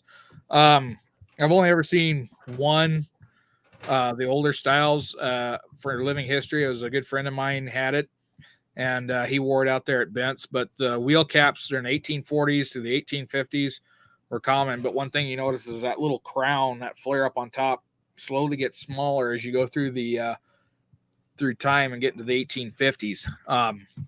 The Dragoons were issued in the 1840s. They had a wheel cap that didn't have this wide a brim. But that was a standard for them up until the 1850s. So the 1840s, you saw them a lot. In the 1850s, this Dragoons start transitioning into what's going to become the kepi, because they go from the wheel cap to the shako. And the shako doesn't last long, and then it evolves into the forage cap, what we call the forage cap. That's like the hat I wear for my Johnny Reb skits. And then that devolves into the kepi. But yeah, wheel caps are going to stay around, and they eventually evolve into what's called kind of mechanics cap is what they're called. South Union Mills, once again, they have those available, and they get to be just kind of this small thing with a brim on them. Yep. But working folks, most working folks would have that wheel cap. Your higher higher social prominence folks are going to be wearing more top hats. And then out in the West, it's a lot of broad brims. Joshua Harris said, when did the Montana Peak or Gus style hats come in? Montana Peaks come in really late, like 1890s. Because then the Army eventually adopts that, and that's your typical Mountie hat. Yeah, it's 1890s when those things start to really pop up. And Jay- supposedly that Montana Peak helps keep a hat on in the wind. I don't think that's going to make much difference when this part's going to catch most of it. Well, they're pretty common in pictures around here in 78, 9, 80. They kind of show up around here, but we're in windy country. So, Right. Jay Wheeler said, "Howdy, y'all." Jared 1860 said, "How common would it have been for Civil War veterans to wear uniform parts after the war?" You see it, not a lot, but you do see it. Here's a picture I got in like the 1870s, I think it is, and there's a fellow there that still has his waist belt, which has the eagle on it, and he's wearing a military greatcoat that's about ate to death by the moths. It's really moth eaten. Unfortunately, I don't have that on the computer. I'd pull that up. My thinking is those and blankets would have stayed around for quite a while. Military blankets. I mean, there'd be a lot of surplus, that's for sure, right afterwards. Yeah. Okay, Franklin Horse said, not to change the subject too much, but I just bought an 1887 Winchester 12 gauge at an auction. If Garrett goes back to his video on it, I would like to, let's see here. If Garrett goes back to his video on it, I posted a link to see it. Oh, okay. Thank you. I'll have to go take a look at that. Yeah. Hardy said, frustrating thing for me is a lot of Old West photos you find online are from the 1880s, 19s, at least of field photos. Yeah. Cameras coming out are a little more on the rare side. You start seeing some more photographs popping up in the 1870s, but a lot of them are going to be in the 1880s. You're right. It's harder. It is harder to find them in the 1860s. And the only reason we've got such good ones from Fort Laramie is because the photographer come out there to photograph that event. Because Ashton White, you'd think, being he was a prominent government figure, there would be a lot of photographs of him. And in fact, the ones at Fort Laramie are the only ones that I know that exist of him. And he's in 5, 6, 7, 8 of them, something like that. And he'd worked for the government since the 1840s. So, you know, he's working for the Department of the Interior. He is somebody of importance. But anyway, we're going to pull one up here. Right quick. Back. Yeah. Sabater said, one image I like is with Buffalo Bill Cody. One of the guys with him is wearing a Spencer sling as a belt. Yeah, I've seen that too. And Gina Wood said, howdy, Duke. Great pictures. Enjoying this. Okay. Got to watch what I say now. All right. We got a couple more here we're going to go through. So this picture here, full screen that. Ooh, this one is a little older. Yeah, we've popped this up before. Supposedly, the theory is that the guy on the far left there is Jack Hayes. I'm not sure I believe it. Wouldn't he be too young to be Jack Hayes? Well, if it's in 1848, no, it's about the right age. I didn't know they even had a camera out there in 1848. Yeah, it would have been very rare. Very rare. But they're like, it's somewhere in between the late 40s and the 50s. So, and that you can tell just by what they're using. So these guys all have double barrel shotguns, which the Texas Rangers were fairly fond of at that time period as well. Doug, if I'm wrong on that, you can correct me, but things I read is they did like their shotguns. But some of the stuff you'll notice they're carrying is this gentleman here has a flask. Flasks were getting to be more common, or getting to be pretty common. Just as common as horns. And I thought this one you could see one, but I guess not. This photograph, unfortunately, is pretty blurry, but the guy in the middle here, you can see he's got a wheel cap on. Mm-hmm. And then one of the interesting things, and I'll zoom in, it's going to get really grainy, but if you look at this guy's vest, he has got what looks to me like a paisley pattern. Mm-hmm. I see it. So I'd always thought paisley was a more modern thing, but apparently not, because that is definitely what looks like a paisley pattern vest. And And then, of course, they've all got pipes. These pipes are very typical of the 1840s through the 1850s. The two in the front look like clay pipes, but the one in the back looks like a little higher end. Yeah, it's still a clay pipe. It just has a longer stem. Yeah, the color's You different. notice his has got a really short stem. Is he Stems bitten off? on them things broke all the time.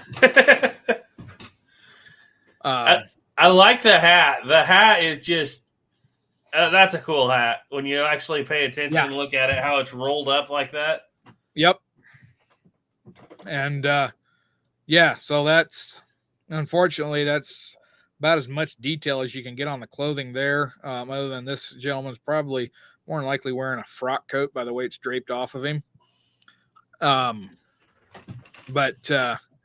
Unfortunately, it's a little harder to see, but you can see some things like you can tell they've got the double barrel shotguns, as I said, and then the powder flask instead of a powder horn, which is just held by a leather thong. Yeah. Doug Duke said, yes, that is only part of the photo. The original is of 5 guys. Yes, they love shotguns. Yep. Yeah, you sent me that. I couldn't find it. I forgot to download it, but I'm going to go through my emails and find that one again. And then let me see here. I've got another one here. We're going to share that one. I got to open it so that it'll pop up here.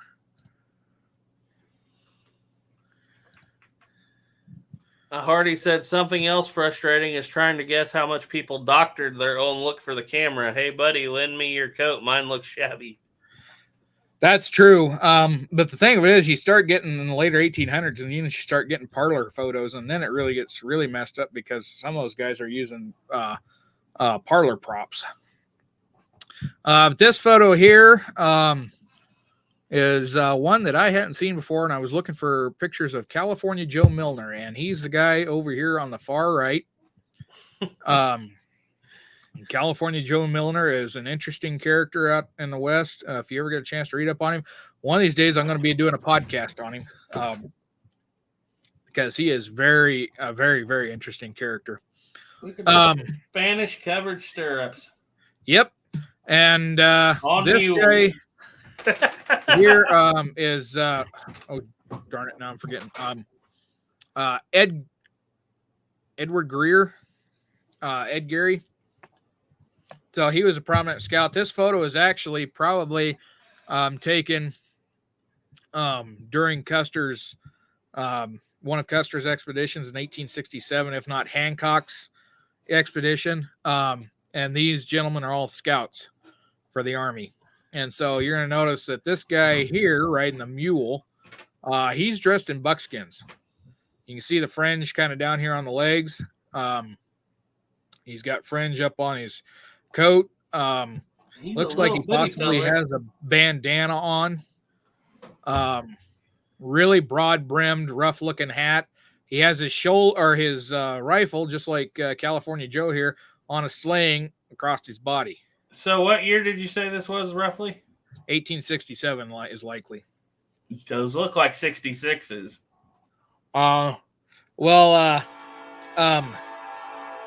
It's possible. California Joe carried a Sharps rifle. Okay, which one's he? He's the one on the far right. Okay. Pardon me as the train goes through. Well, he's definitely got what looks like a military sling anyway. Yeah, and so a military Sharps rifle. There's some conjecture on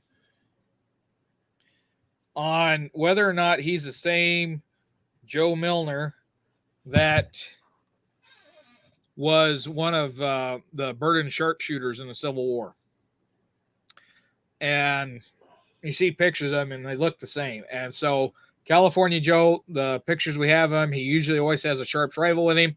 The one from the Civil War has a Sharps rifle with him. So it's very likely that that Sharps rifle is one he carried during the Civil War. Okay. And then you'll notice that most of them have Colt revolvers. He's got at least a revolver tucked in and a holster here. This gentleman, I can't remember his name.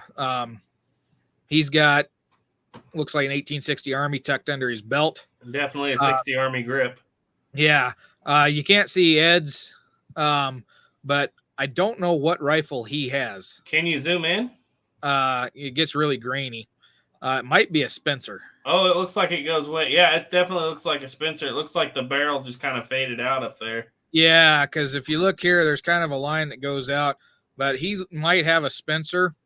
It looks This very gentleman Spencer-ish. holding a revolver. Can't tell what it is, but he does have what appears to be a Colt here and another Colt there. So he's got 3 revolvers.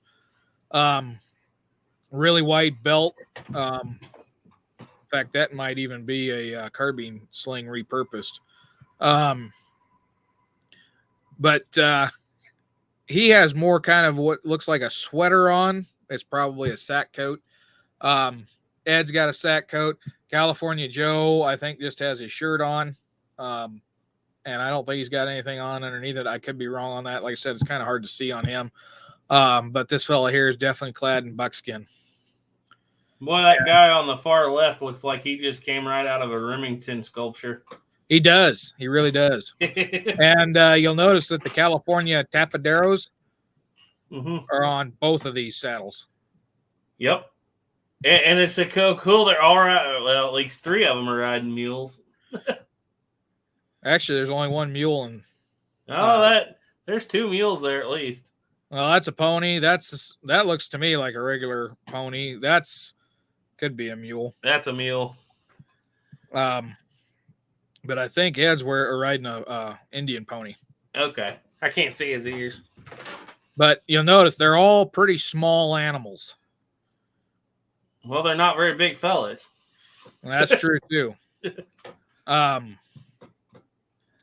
But yeah, their feet aren't more than about 2 foot off the ground in the stirrup. Yeah, it's kind of like that opening scene of Last Stand at Sabre River when Tom Selleck's riding that little horse. That's funny.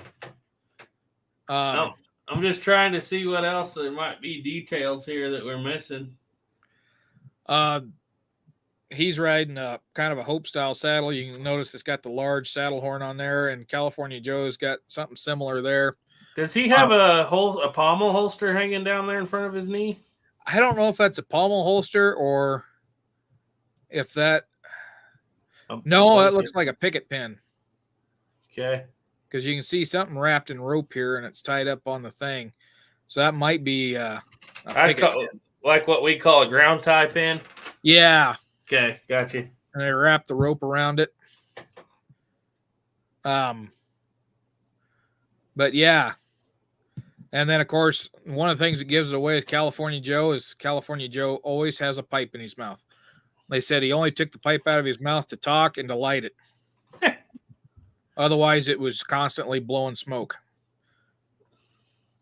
I see. Outlaw Man said, as a clay pipe smoker, you always buy them long because soon enough you'll have short ones. Yeah. And you never hold them by the bowl. You always hold them like a cigarette. Okay, let's see. We got a few people in here. Guns of the West, Dustin's in. He said, making products and watching one of my favorite live streams. Great night. Well, appreciate that, Dustin. Thanks for jumping in. Yeah. Franklin Horse said 2 horses and 2 mules, ? Yeah, Hardy said, always made me laugh how small John Wayne made his horses look. Arizona Frontiersman said, I heard that a lot of these guys shape their hats based on the reading of the Three Musketeers. That was getting later in the 1870s. Hardy said, sounds like my grandfather with his pipe. We got to calling it his pacifier. He didn't like that too much. Ouch. I'm going to look here. Yeah, go ahead and keep reading on there. I was going to look and see if I've got too many more photographs. I don't think I do. I think we're caught up, actually. All right, I'm going to look here and see if I can find what folder was it in?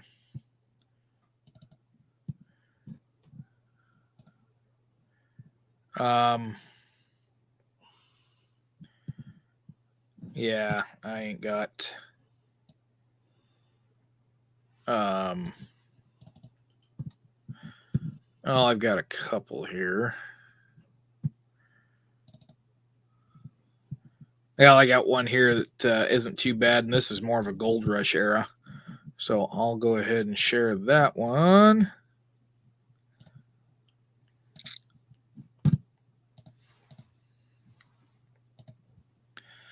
All right, so this one is from the Gold Rush era. And you'll notice again, we've got a coat with that black velvet collar on it. And so this is more in the getting into the 1850s.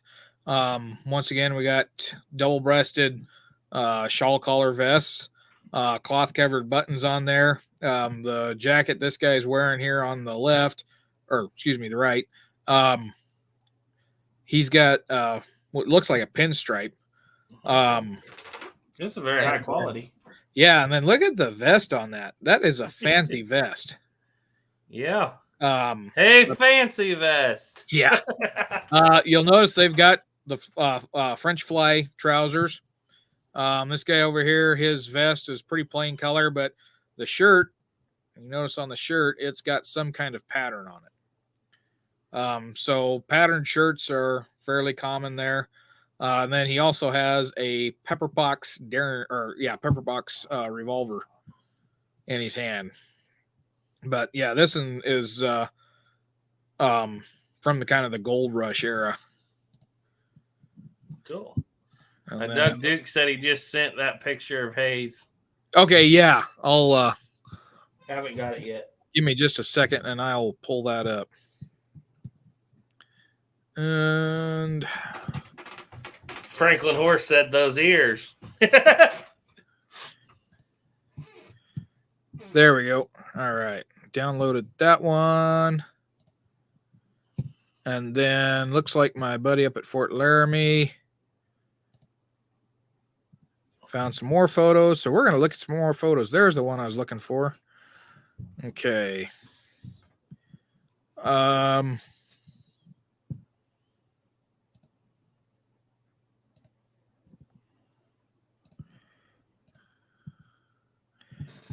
And I'm going to download this one because I know Sabater is going to want to see it.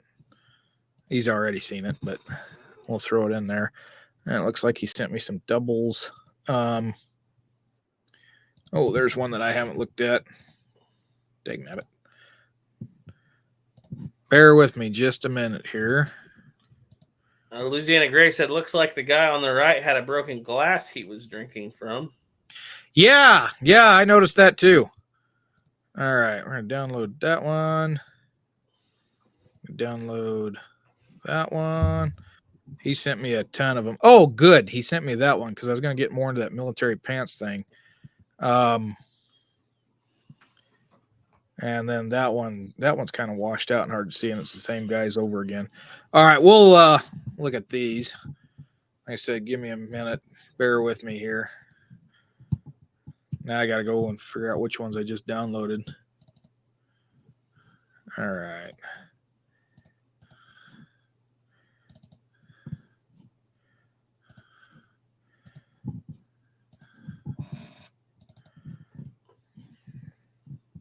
Mantis Toboggan said, I guess my earlier live chat didn't get sent.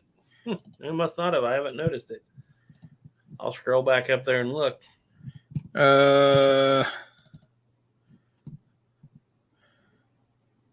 That was the same one we already looked at. I don't see it one, Mantis. Okay, I think that's the one I really wanted. Okay, all right. So let me pull this one up. Okay, so we remember Mr. John Richard Jr., John Reshaw Jr. Earlier, he had a little bit fancier clothes on. Now he's got just kind of a plain sack coat. And Garrett will like this. Notice right? Got.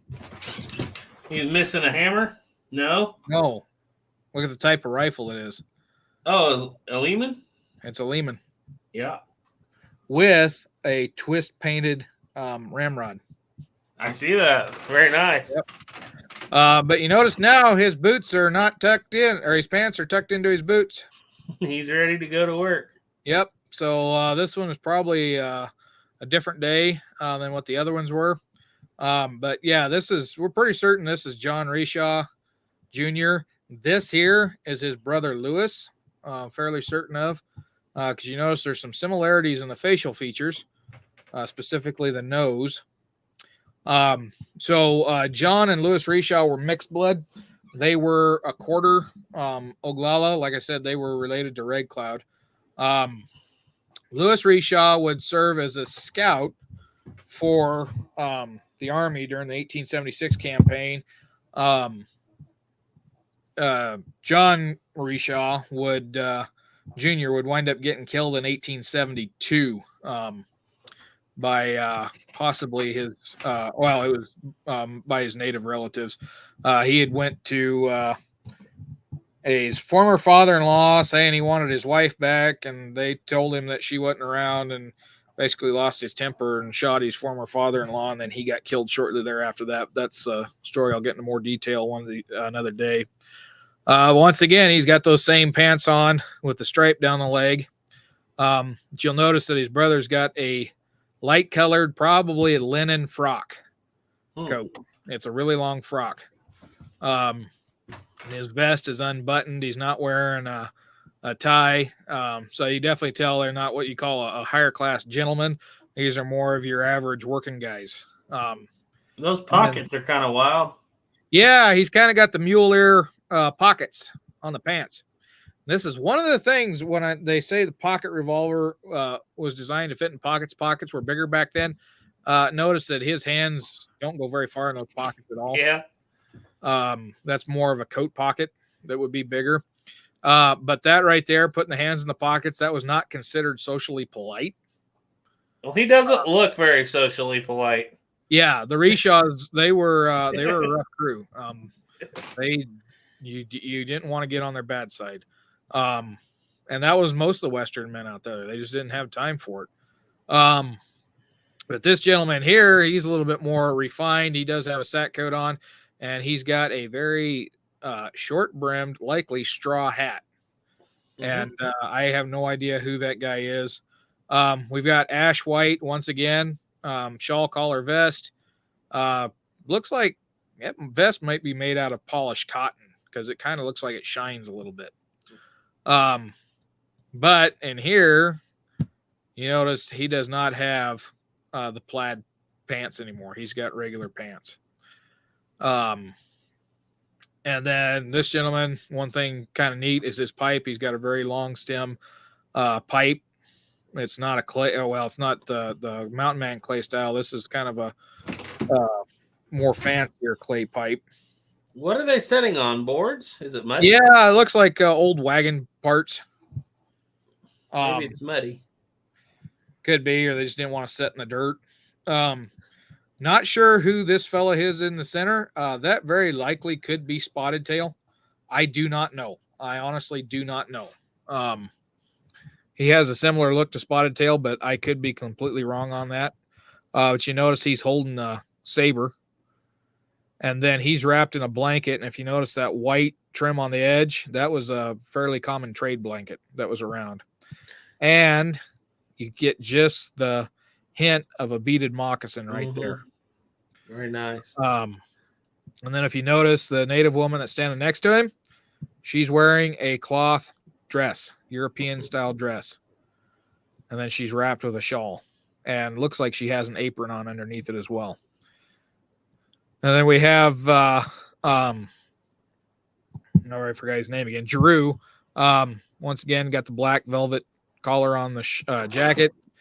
And then you get this fellow over here, and he's another ruffian Westerner. He's got an undershirt on, a white undershirt, and then he's got an overshirt on top of that. That's pretty common in that time period too, to have a work shirt that would go over your regular shirt. And then his pants, they're lighter in color, so they very well could be old cavalry pants, but you will notice that pockets on them are a little bit bigger. He's got something stuck way down in the pocket there. And then he's got a rope for a belt. Mm-hmm. You can see the rope tied up right there. Am I just seeing things, or is that the tallest bear trap saddle I've ever seen in my life? That is what's referred to as a squaw saddle. I know that term is not really, it's very much frowned upon today, but that's what it was referred to as a squaw style saddle. Oh, okay, gotcha. So that's a Native American style saddle. So this very well may be another Reshaw brother. It's hard to tell. I can't see his face very well. They kind of all dress alike. Yeah. So yeah, it could be a Reshaw. I have no idea. Could be another fellow from out there. Could even be a Janice. I have no idea on it. But he's a local to the area. Yeah, with that dress and that style of the saddle and everything, he's very likely a local in the area. That saddle looks like it'd be the most uncomfortable thing to ride. That's what I was looking at. Oh my goodness. Well, you ain't going off forward. Yeah. Can we look at that rifle one more time? Yeah. So it's a heavy barreled Lehman. Yeah, let's look at that lock. You can't really see the lock. That's a Lehman. It's got that little. It's got the little key on the side. Yeah. And the other thing that gives it away is the butt plate. Look at that crescent and that real sharp shoulder killer. Yep. That's what that is. So that was that one. And let's see. I'm going to look at a couple others here. There's another one that a guy has a really fancy rifle, but I don't think they sent me that one. Let's see here. Let's see. Doug Duke said, "Oh, Mantis Toboggan. Yeah, some reason YouTube doesn't let you post links in a live chat unless you're running it. Sorry about that." Doug Duke said, "I know a lot of powder flasks look the same, but that flask in the Hayes video or picture said that flask in the supposed Hayes photo sure looks like a Walker flask." It does, but it's smooth. Yeah, it doesn't have any. It doesn't look like it has the detail on it that the Walker flask had, the Eagle. All right, let's pull up another one here. Joshua Harris. Oh, sorry. Go ahead. Yeah, I was going to say these are a couple more of the characters we've seen. You notice this guy over here? That's same guy in the last photograph because I'm pretty sure that's the same horse because it's got the same stipe saddle. This guy here. Can't really see his face. Don't know who he is, but he's got a little bit more gentlemanly fashion on. He's got his sack coat, cravat, and then he's got some type of long arm. It's hard to tell what it is. That's one rough outlaw on the left. Man, look at that horse, and he's going bareback. Yeah, he's riding it just with a blanket, and that is looks like a thoroughbred horse. It does. I mean, look at it compared to that pony on the right. Yeah, that looks like not an Indian pony. It looks like half draft horse. So yeah, both those horses are pretty tall. Man, just look at the muscle definition. I mean, for a barn-fed horse today, that's a fine horse right there. So yeah, and then they got a dog down here. I think it's a dog. I hope it's a dog. Yeah, I'm pretty sure that's a dog down there. Yeah, the main reason why I'm using all these Fort Laramie photographs is because they've got such great detail to them. I'm gonna pull one up here, and like I said, it's getting repetitive on some of these guys, but let me pull it up here. Joshua Harris said, "My dad found a dead tree that fell into the Muskogum River here in Ohio. Had 25 to 30 broken or mishappen clay pipes in the root ball. He figured it was where they made them and threw the bad ones away." That could be, or it could have been an old dump of some kind. Yeah, when you find dump sites, those clay pipes, you find a lot of them a lot of the times from that time period. All right, so this picture here, we've got James Bordeaux on the right. Next to him, the guy with a white beard is actually General Harney. General Harney is the one that attacked the peaceful Brule village at Blue Water Creek and sparked what's known as the First Sioux War. He basically pulled a Shivington move, went in, killed a bunch of people indiscriminately. But the thing of it is that in 1868, he comes out as part of this treaty program to make sure that the natives get a fair deal. So it's one of those things of, is he a man that's evil at heart, or is he a man that was just doing his job? So yeah, it's kind of questionable, on that. But he was the one that the mountain highest point in the Black Hills, South Dakota, was named after Harney Peak, and they have since changed that to Black Elk Peak. Hardy said that guy is too old to be me. Yeah. But one thing you notice is he's wearing a cape. Yeah. He has a cape on. He's a very commanding looking fellow. Yep. The overcoats typically had a cape, but it was a short cape, come down maybe to the midsection. But his cape goes all the way down past his hips. And then you notice he's got kind of a fashion of a wheel cap or a mechanic's cap on. It's got a ball up there on top of it. But yeah, Harney definitely was a man that, he was a general. So he's got that commanding look. Then next to him again is Ash White. And unfortunately with this photograph, there's not a lot of detail. So basically you have to judge what they're wearing by the other photographs. So he's probably got his plaid pants on in this one. Because I think a lot of these photographs are taken on the same day. James Bordeaux, once again, has his military hat on with his hat cords. And then this fellow on the far left, you're going to notice, once again, light-colored pants with a dark stripe. That is the third set of officer pants we have seen in this photo set. 3 individuals with that. And then he's got some fancy shoes with the two-tone. Yeah, very nice. Yep, and he also has the mechanic's cap. Because I don't think, well, he might be one of the ones we looked at earlier that had the stripe. But so is that old Bedlam back there, or where is this at? No, this was taken down near the camps. So that's probably the kind of like corral that was down. Okay.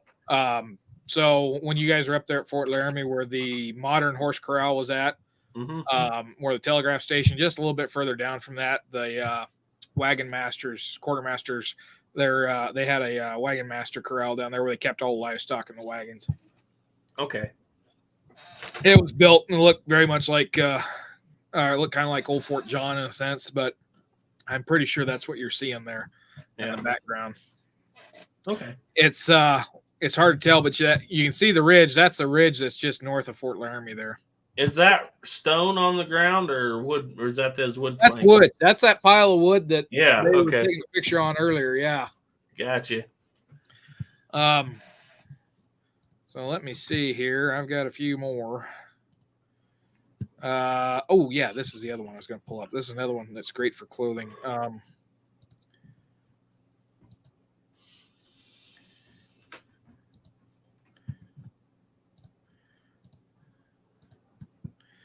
All right. So this one was taken out in front of the quartermaster's office.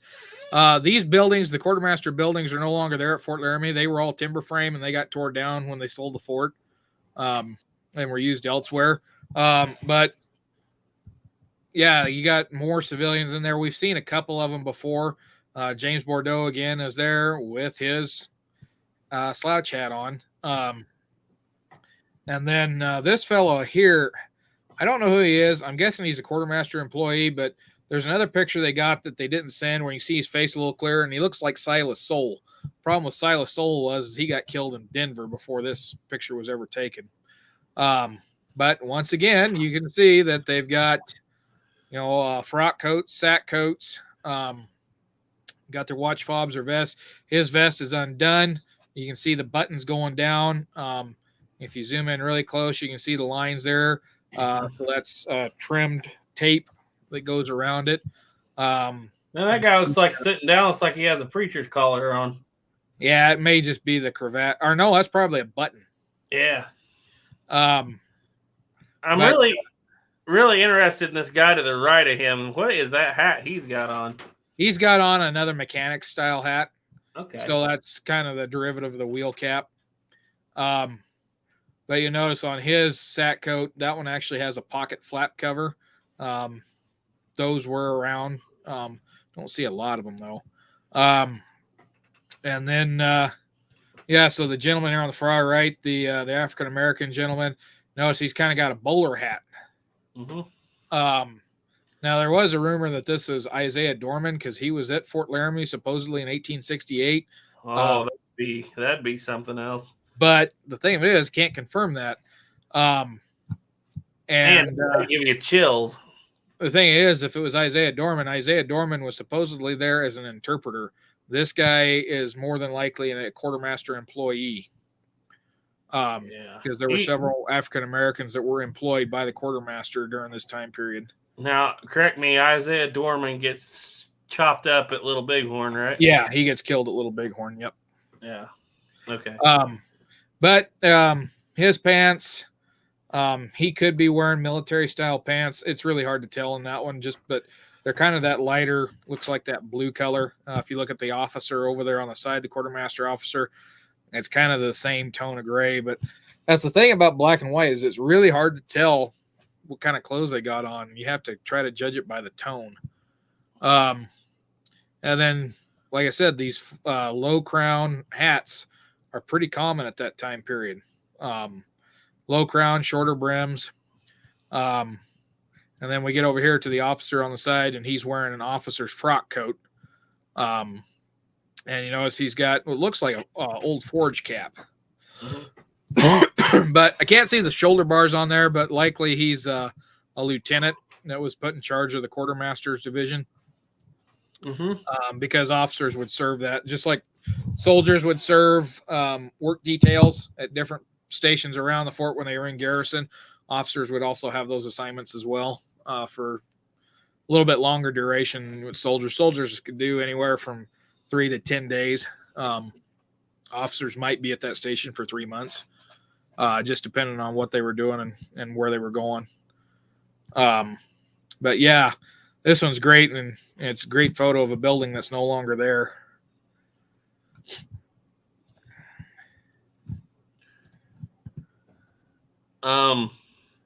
Louisiana Gray said he looked like a riverboat pirate. Hardy said, that reminds me of something. Was a full beard with a shaved head ever seen back then? It feels more like modern style that people think looks old-timey. Yeah, you don't see the shaved head, but you do see short haircuts.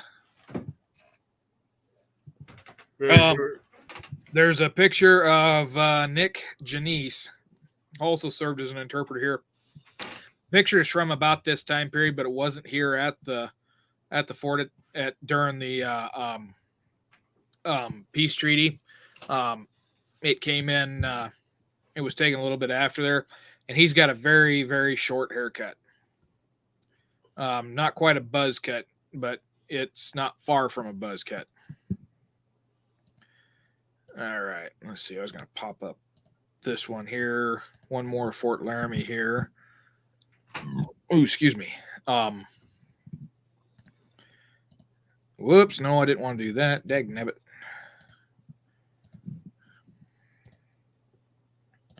All right, let's pull this one up here. And so, yeah, these are watering in the river, and we got T soldiers, native, likely Lakota, one of the Lakotas. And then I'm pretty sure that's James Bordeaux again on the horse. I could be wrong because it's hard to see his face, but it's likely James Bordeaux. But you can see on the military, this man here looks like he's an officer because he's got a little longer frock. And his saddle is black all the way around. Officer saddles were completely wrapped. Regular enlisted men, soldier, their saddles would have just black leather under where the leg would set. The rest of it was plain rawhide. They were not wrapped. They didn't start doing that until 1872. But The guy in the back, again, probably an officer. You notice he's got his top button done. The rest of it's undone. He's probably got a vest underneath here.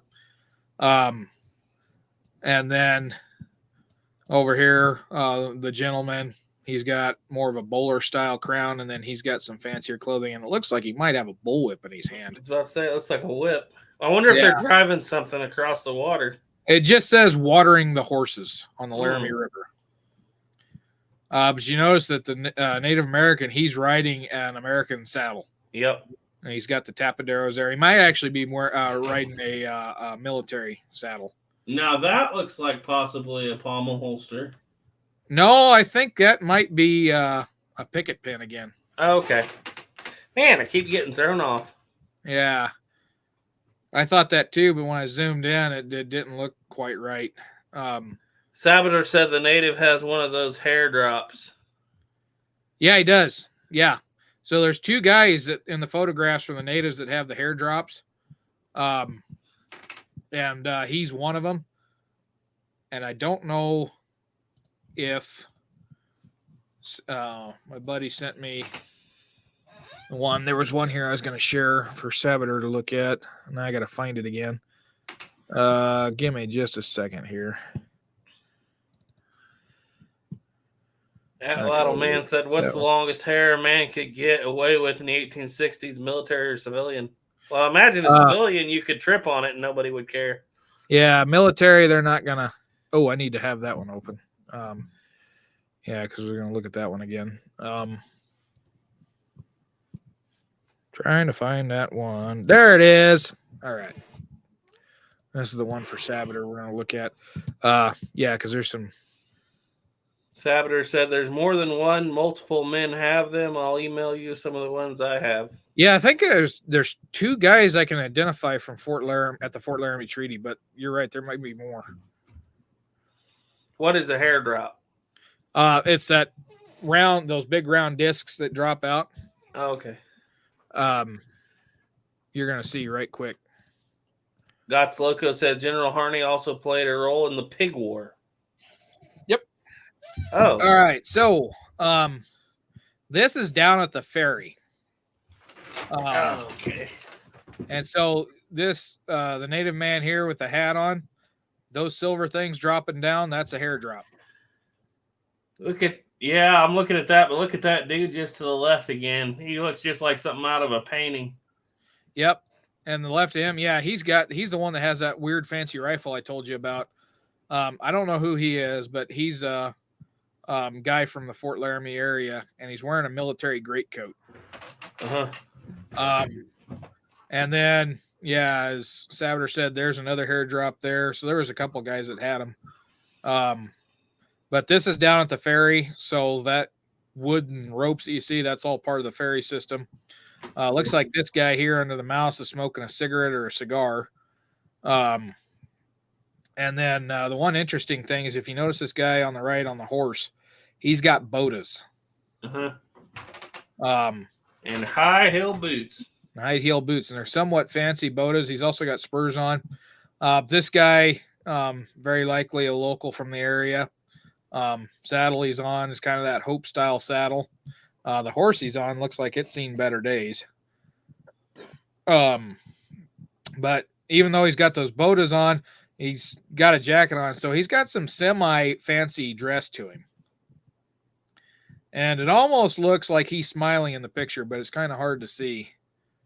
And despite popular belief, yes, there were people that did smile for photographs. It's just, it was, as Mark Twain would said, photograph's going to live forever. Who would want to bare their teeth and show it for all of eternity? Or something to that effect. One thing you know on these Western guys is that their hats, their clothing is a little bit more rough. Yeah. They're not quite as fancy. Yeah, that's definitely looks more like a working outfit. Yep. And then this guy in the middle here, he's a mixed blood. When you look down at his feet, he's got beaded moccasins on. Huh. And then if you go up here, he's got a military belt on. But yet he's wearing a fancy jacket. Looks like maybe a vest. He might just have a shirt on. And then he's got a short crown and a short brimmed hat. Well, those two guys above him look like pictures from a horror film. Yeah, they kind of got a strange look about them, but yeah.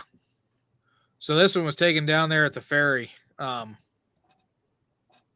But yeah, it's kind of a mixture. So with everything you see on there, it's like there is, when you're doing your living history impression, you do have wiggle room. Long as you can document it, the more times you can document it, the better. Like I had a guy, I posted a picture from when I was up at Fort Laramie recently on one of the Facebook groups, and had a guy tell me that it wasn't common for a civilian to wear a cap pouch. Well, I found 2 or 3 photographs with civilians wearing cap pouches, especially when you get in the early 1870s, because they were great for holding pistol cartridges. Just didn't last for very long because then cartridge belts start to become prevalent.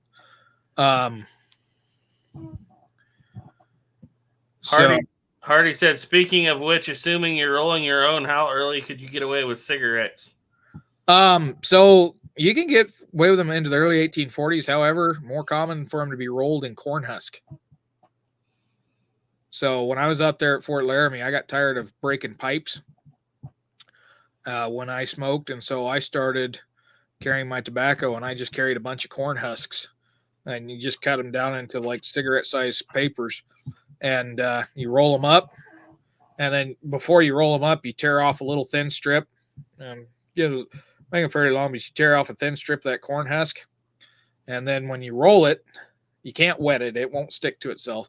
When you roll it, while you're rolling it up, put that strip you tore off and soak it in your mouth to get it damp so it bends more easily. And then you tie it up with that.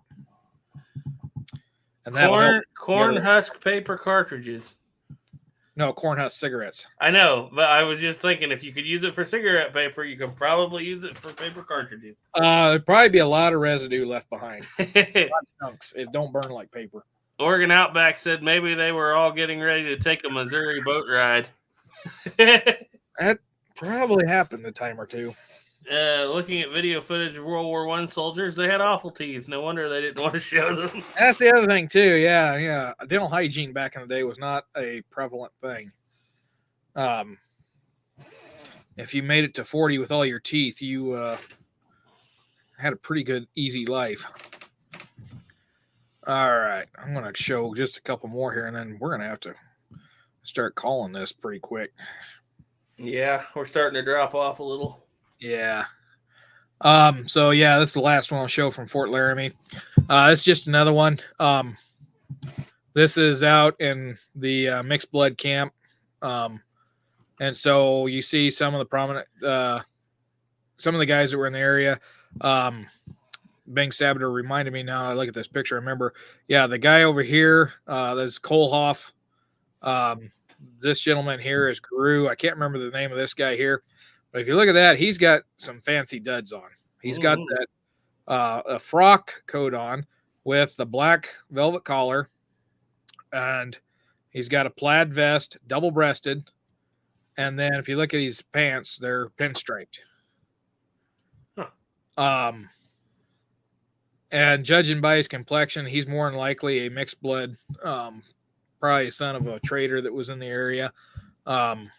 I've heard rumor that is John Reshaw Sr. I don't know for certain. I can't remember the name that was on the photograph that I looked at. But yeah, somebody told me that that's possibly John Reshaw Sr. I've also heard that this guy over here could be too. Like I said, I'm not 100% sure on that. But if you look at the Native women, it looks like she's wearing an elk tooth dress. She's not. She's wearing a cloth print dress because the pattern is almost the same over here. It's just a different coloration. I see. And then they have cloth shawls on.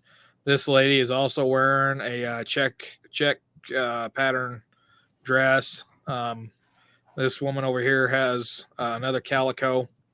You notice that the children here are dressed entirely in European fashion. Even with the hats, and there's the dog. That's probably in the other photo too. And then same thing for these kids over here. They're all in sack coats. And then this gal over here is one of the things that my friend that sent me these pictures likes to point out. When you look at her, you can tell she's of mixed descent because she's got European facial features, but she's very dark skinned. That's an interesting trade blanket. Yeah. It's actually a shawl. If you look, it's got the fringe. Okay. Yeah, I see. Yeah. I've been looking for any style of the Hudson Bay style, but evidently it's not popular down there. They were, but you just don't see them that much. You're going to see them more out in the other groups, not so much here. But this teepee that one we looked at earlier, these are the same teepees. And there's another picture of this camp, and they've got wagons and stuff in amongst the teepees. So this was mostly mixed bloods in this camp. So that was the camp that was nearby Fort Laramie.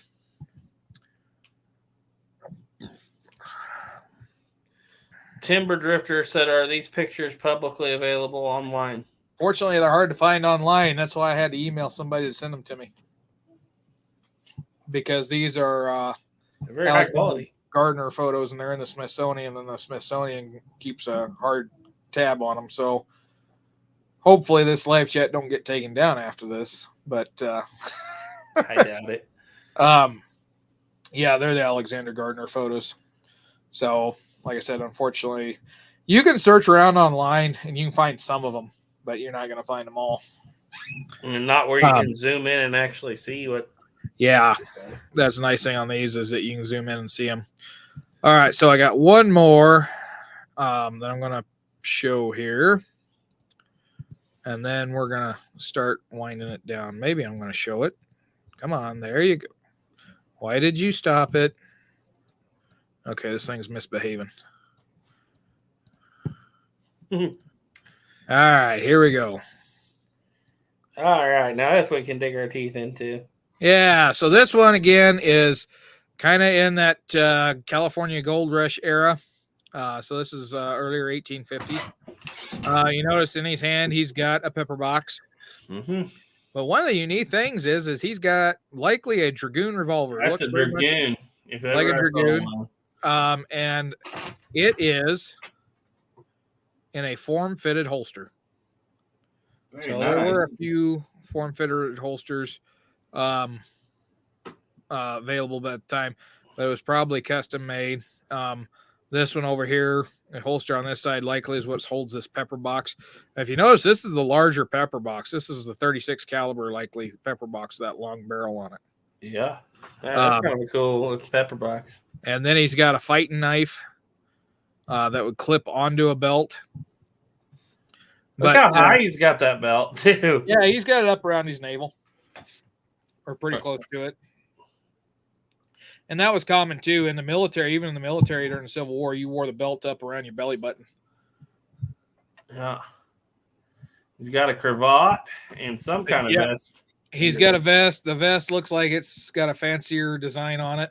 It does, doesn't it? And then a double-breasted frock coat with cloth-covered buttons on it. But the deep notches on there, yeah, that kind of puts it in the 1850s. And then on the hairstyle, it's kind of that bowl cut. Comes down to the ears, and they cut it off there. Yeah, like it was longer, and then they cut it. Yep. Very interesting. You can get a lot out of that picture like that. Yeah. So, yeah, photographs can tell you a lot. They can tell you a lot when you go to portray your historical character. So really, as a scout, mine might be a little bit fancy with this kind of colored vest, but it's not going to be too terribly off. Far off. I think we saw a good variety of everything on everybody there. Yep. From the Rishaws that were just outlaw looking all the way up to the fancy generals. Yep. And yeah. Now Louis Rishaw, when he gets older, you start seeing photographs of him and more fancy clothing. But in that picture, he's not very old. He's not very old at all. He's may not even be out of his teens. John Rishaw, maybe 20, 21 in that picture. Yeah. So they're pretty young. And John Reshaw, he kind of followed in his father's footsteps in conducting trade. He's seen up on the Bozeman Trail during the Red Cloud's War multiple times. He goes to Fort C.F. Smith, hauling supplies that he intended to take to the gold fields, but winds up selling it to the soldiers at Fort C.F. Smith because they're basically starving. He had 4 wagons loaded with butter and potatoes. And so he sold it to the soldiers there. But he traded quite a bit. He worked as an interpreter for the Army with the Crow. Kind of supplied some information. And then he spent some time down around Fort Fetterman. He killed a man at Fort Fetterman, late 1860s, early 1870s, somewhere between 1868 and 72. Was pardoned for that. And because he said that the soldier had threatened to kill him, and he saw it as an opportunity to prevent it. He was basically self-defense, preemptive self-defense. So he got pardoned for that. And then, in 72, he was taking a wagon of supplies, he was taking a wagon to the Red Cloud Agency, and at that time it was down closer to Horse Creek area on the Nebraska-Wyoming line. At Fort Laramie, they got on a boat. And him and another guy had just bought brand new Winchester 66s. And so they float down the river and they shoot up all of their ammunition, almost all their ammunition, shooting ducks and geese off of the river because they wanted to see how the guns would do. Supposedly had quit drinking, but they said the other guys that were with them, they rode their horses down to the closer to the agency, and they said when he got off the boat, he was inebriated. And then, he went to the village, told his father-in-law he wanted to have his daughter back as his wife again. And they said that she is at another camp at a dance, and he'd have to wait for her. And he kept waiting and waiting, and as he was waiting, he started fiddling with the hammer on his gun more and more, and he was losing his temper. And finally, he got up to leave and got to the door of the teepee, turned around, shot his former father-in-law in the chest, killed him. And the other men in the teepee grabbed him before he could pull his pistol and stabbed him to death. And then the other guys got away. One of them was Peter Janice, and possibly William was with him too. They got away. And after that, Louis and Charlie Reshaw went and found William and Peter Janice and killed them in vengeance. And so William and Peter Janice. Wild times, considering we were just looking at those people in those pictures. That's just crazy. William and Peter Janice both were buried at the cemetery at Fort Laramie. They're currently the oldest civilian graves that are marked. They're right next to the flagpole, and that's where the modern part of the Fort Laramie Cemetery is at too.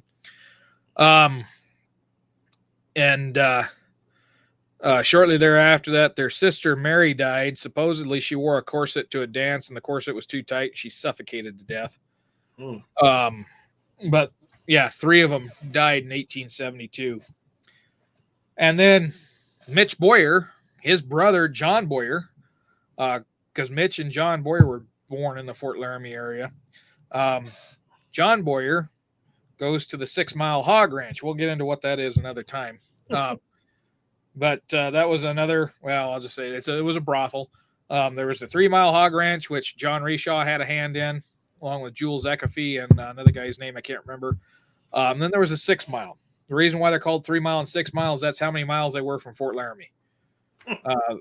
So at the 6 Mile Hog Ranch, John Boyer got into an argument with a couple guys and killed him in 1871. He was captured in 1872. He escaped, was recaptured again, and taken down to Cheyenne, and he was the first man legally hung in the Wyoming Territory. The guy with the tall hat? No, John Boyer. There's no picture of him. Oh, we didn't see a picture of Boyer. Okay. Yeah, we didn't see a picture of him. Okay. And the picture of Mitch Boyer that's circulating out there, they found out is not actually Mitch Boyer. That's a picture of a Blackfoot man. But it was a rough area at that time. You like I said, a lot of those guys, they were Western style. You did not get crosswise of them. John Reshaw Sr. was a rough man. They said he did not tolerate fools. He would cut a man's throat as soon as look at him if they aggravated him. At the same time, he did have some level of compassion. There were several people, travelers on the Oregon Trail that needed help, and he would stop and give them help. But there's also said that he buried a few people out there. James Bordeaux, that one guy we saw pictures of, supposedly murdered a man at one of his trading posts that had worked for him for a number of years, lost his temper, shot him in the head, and went out and buried him in the backyard. So yeah, it was a rough time. It was very rough. It wasn't, we're going to line up in the street at 20 paces and try to outdraw each other. It was, no, if somebody caused you problems, you went and killed them. Mm-hmm. Life was cheap. Yep. Life's cheap on the Canadian. Yep. And California Joe Milner, that one guy we seen there, he'd run around that area a lot. He was friendly with just about everybody. And his story ties in with the Reshaw family.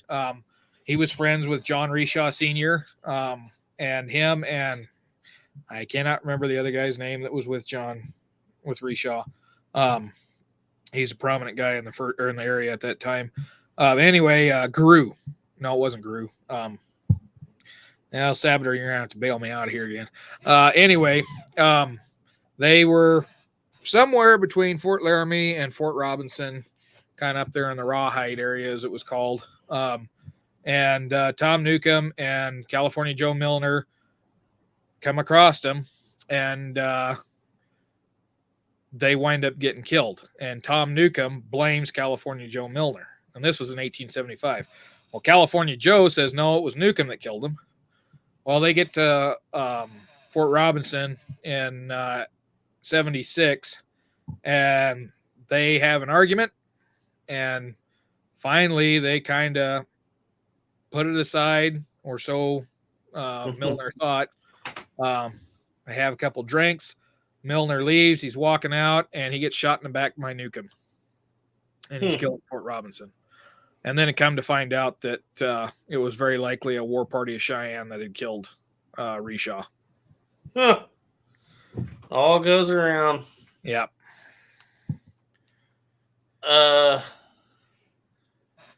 Desert Rat said state archives, local museums, libraries of Congress are good places to look for historic photos. Yep. Hardy said, didn't notice too many checked gingham shirts, though. Most of them look like plain light colored. Yeah, there was a lot of, white shirts are pretty common. But there were fancier shirts available. And you kind of look at the material that was available at the time. And also if you find some historic clothing, shirts like this are available. Let's see here. I'm trying to find out. Sabater said Guru blew up, I think, between Fort Pierre and Fort Laramie. Alfred Pallardy is the one that was with Richard. No, that wasn't Guru. That was Bill Gary, I thought. Yeah, it was William Greer, but Bill Gary. Yeah, and he died in the same area, and that's a funny story. Sad story, but a funny story. Along in a wagon, smoking his pipe, and had a gunpowder keg under the seat in the wagon. And a spark got down from that pipe into that black powder keg and blew him up. And that was in 48 or 49, I think. Sabater said his name had a G in it. Yeah, no, that was up there. Yeah, it wasn't too kind of in the Lusk, Wyoming area, somewhere in there. Is where he did that at.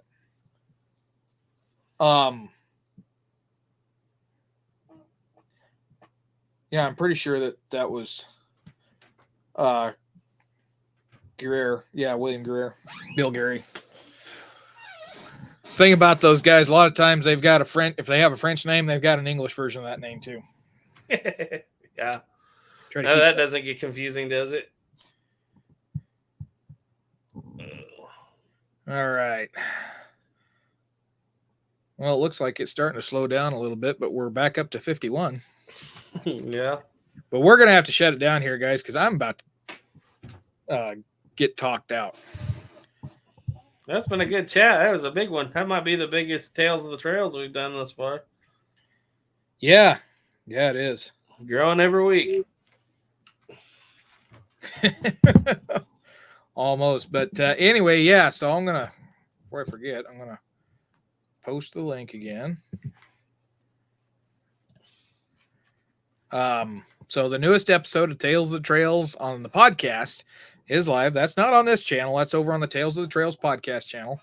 And so I just put a link there in the chat. It's flown on both 11 Bang Bang and my chat because we're running this on 2 channels. It gets the views up. It works better that way. But anyway, that's the next episode is going to be 2 parts. And that was the first part that went today. It's the 1865 war. So basically starts with Sand Creek and works up to Platte River Bridge. And at that point, I got to 24 minutes and I decided that I was going to cut it off and make 2 episodes. Otherwise, it would have been an hour long or closer. You just know how to milk them views, don't you? Yeah. And you know what I was thinking? I was like, yeah, if I stop it right halfway in the battle, that's a perfect way to keep them want to come back for the next part of it. So yeah, it'll get in there and then we'll finish it up. Then the next episode will be the 1866. So episode 3 will be part 2 of the 1865 war. Episode 4 will be the 1866 Peace Commission and the establishment of Fort Reno and Fort Phil Kearny. Episode 5 is going to be the Fetterman fight. Episode 6 will be Wagon Box, and episode 7 will be Hayfield. And then episode 8, if everything works out, episode 8 will be the 68 Peace Treaty. So I'm hoping that all works. That sounds like a lot of doing. Yeah, it takes a lot. So that's why I'm kind of doing it every 2 weeks. I need to start working on the script for the next episode. I haven't done that yet. But yeah. So Garrett's got a job to do for some music coming up here pretty quick. Do it. I just got to do it. Yeah. So, but anyways, yeah, I think we're going to cut it off here. I'm not going to wait for an even number on the chat. So we'll give it maybe 2 minutes. Anybody's got any last minute questions, comments, concerns, ideas, whatever, throw them out in there. For the Tales of the Trails podcast, the only thing I was going to add is once we get done with Red Cloud's War, then we're going to either focus on the 62 Minnesota incident, or I might just jump into the Yellowstone and then to the Black Hills and just keep going with the Northern Plains. I haven't made up my mind yet. Well, that's a good thing. You can just go wherever it's kind of whichever direction the wind blows you. Or I might decide to go down to the Southern Plains and tell that story down there so that it all kind of goes at the same time, and then get into the 70s in the Southern Plains and the 70s in the Northern Plains. You're like Jake. Any wind can blow you. Yeah. Hopefully not from the end of a rope. Looks like everybody's saying goodnight. So, yeah. Want to thank everybody for joining in. It's been a great chat here. And then check us out in a couple weeks. I don't know what the topic will be, but in a couple weeks we'll do something. Yep. So do something. Yep. All right. So anyway, thank you all for coming on. Garrett, what do you guys got going on 11 Bang Bang and Smoke in the Woods? No smoke in the woods yet. I'm still waiting for some stuff to come in. On 11 Bang Bang, unless I'm mistaken, Ethan is doing a tear down and examination of an original African slave trade musket. Be Sunday night, I think, at 8:30. Nice. Yeah, and Louisiana Gray, yeah, me and Doug, we're going to get on here eventually. I just got to get organized. I have so much going on with this, like trying to run the podcast, trying to do this.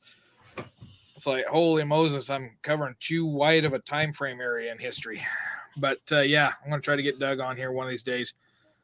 We just need to sit down and figure out a time. That might be later in the summer here. That'll be one I'd be willing to watch. Yeah. Be interesting.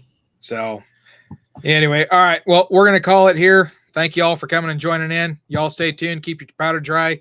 Head on over and check out the Tales of the Trails podcast. Like I said, the second episode of Red Clouds War is up. And until next time, keep your powder dry. Stay safe out there, guys. Bye.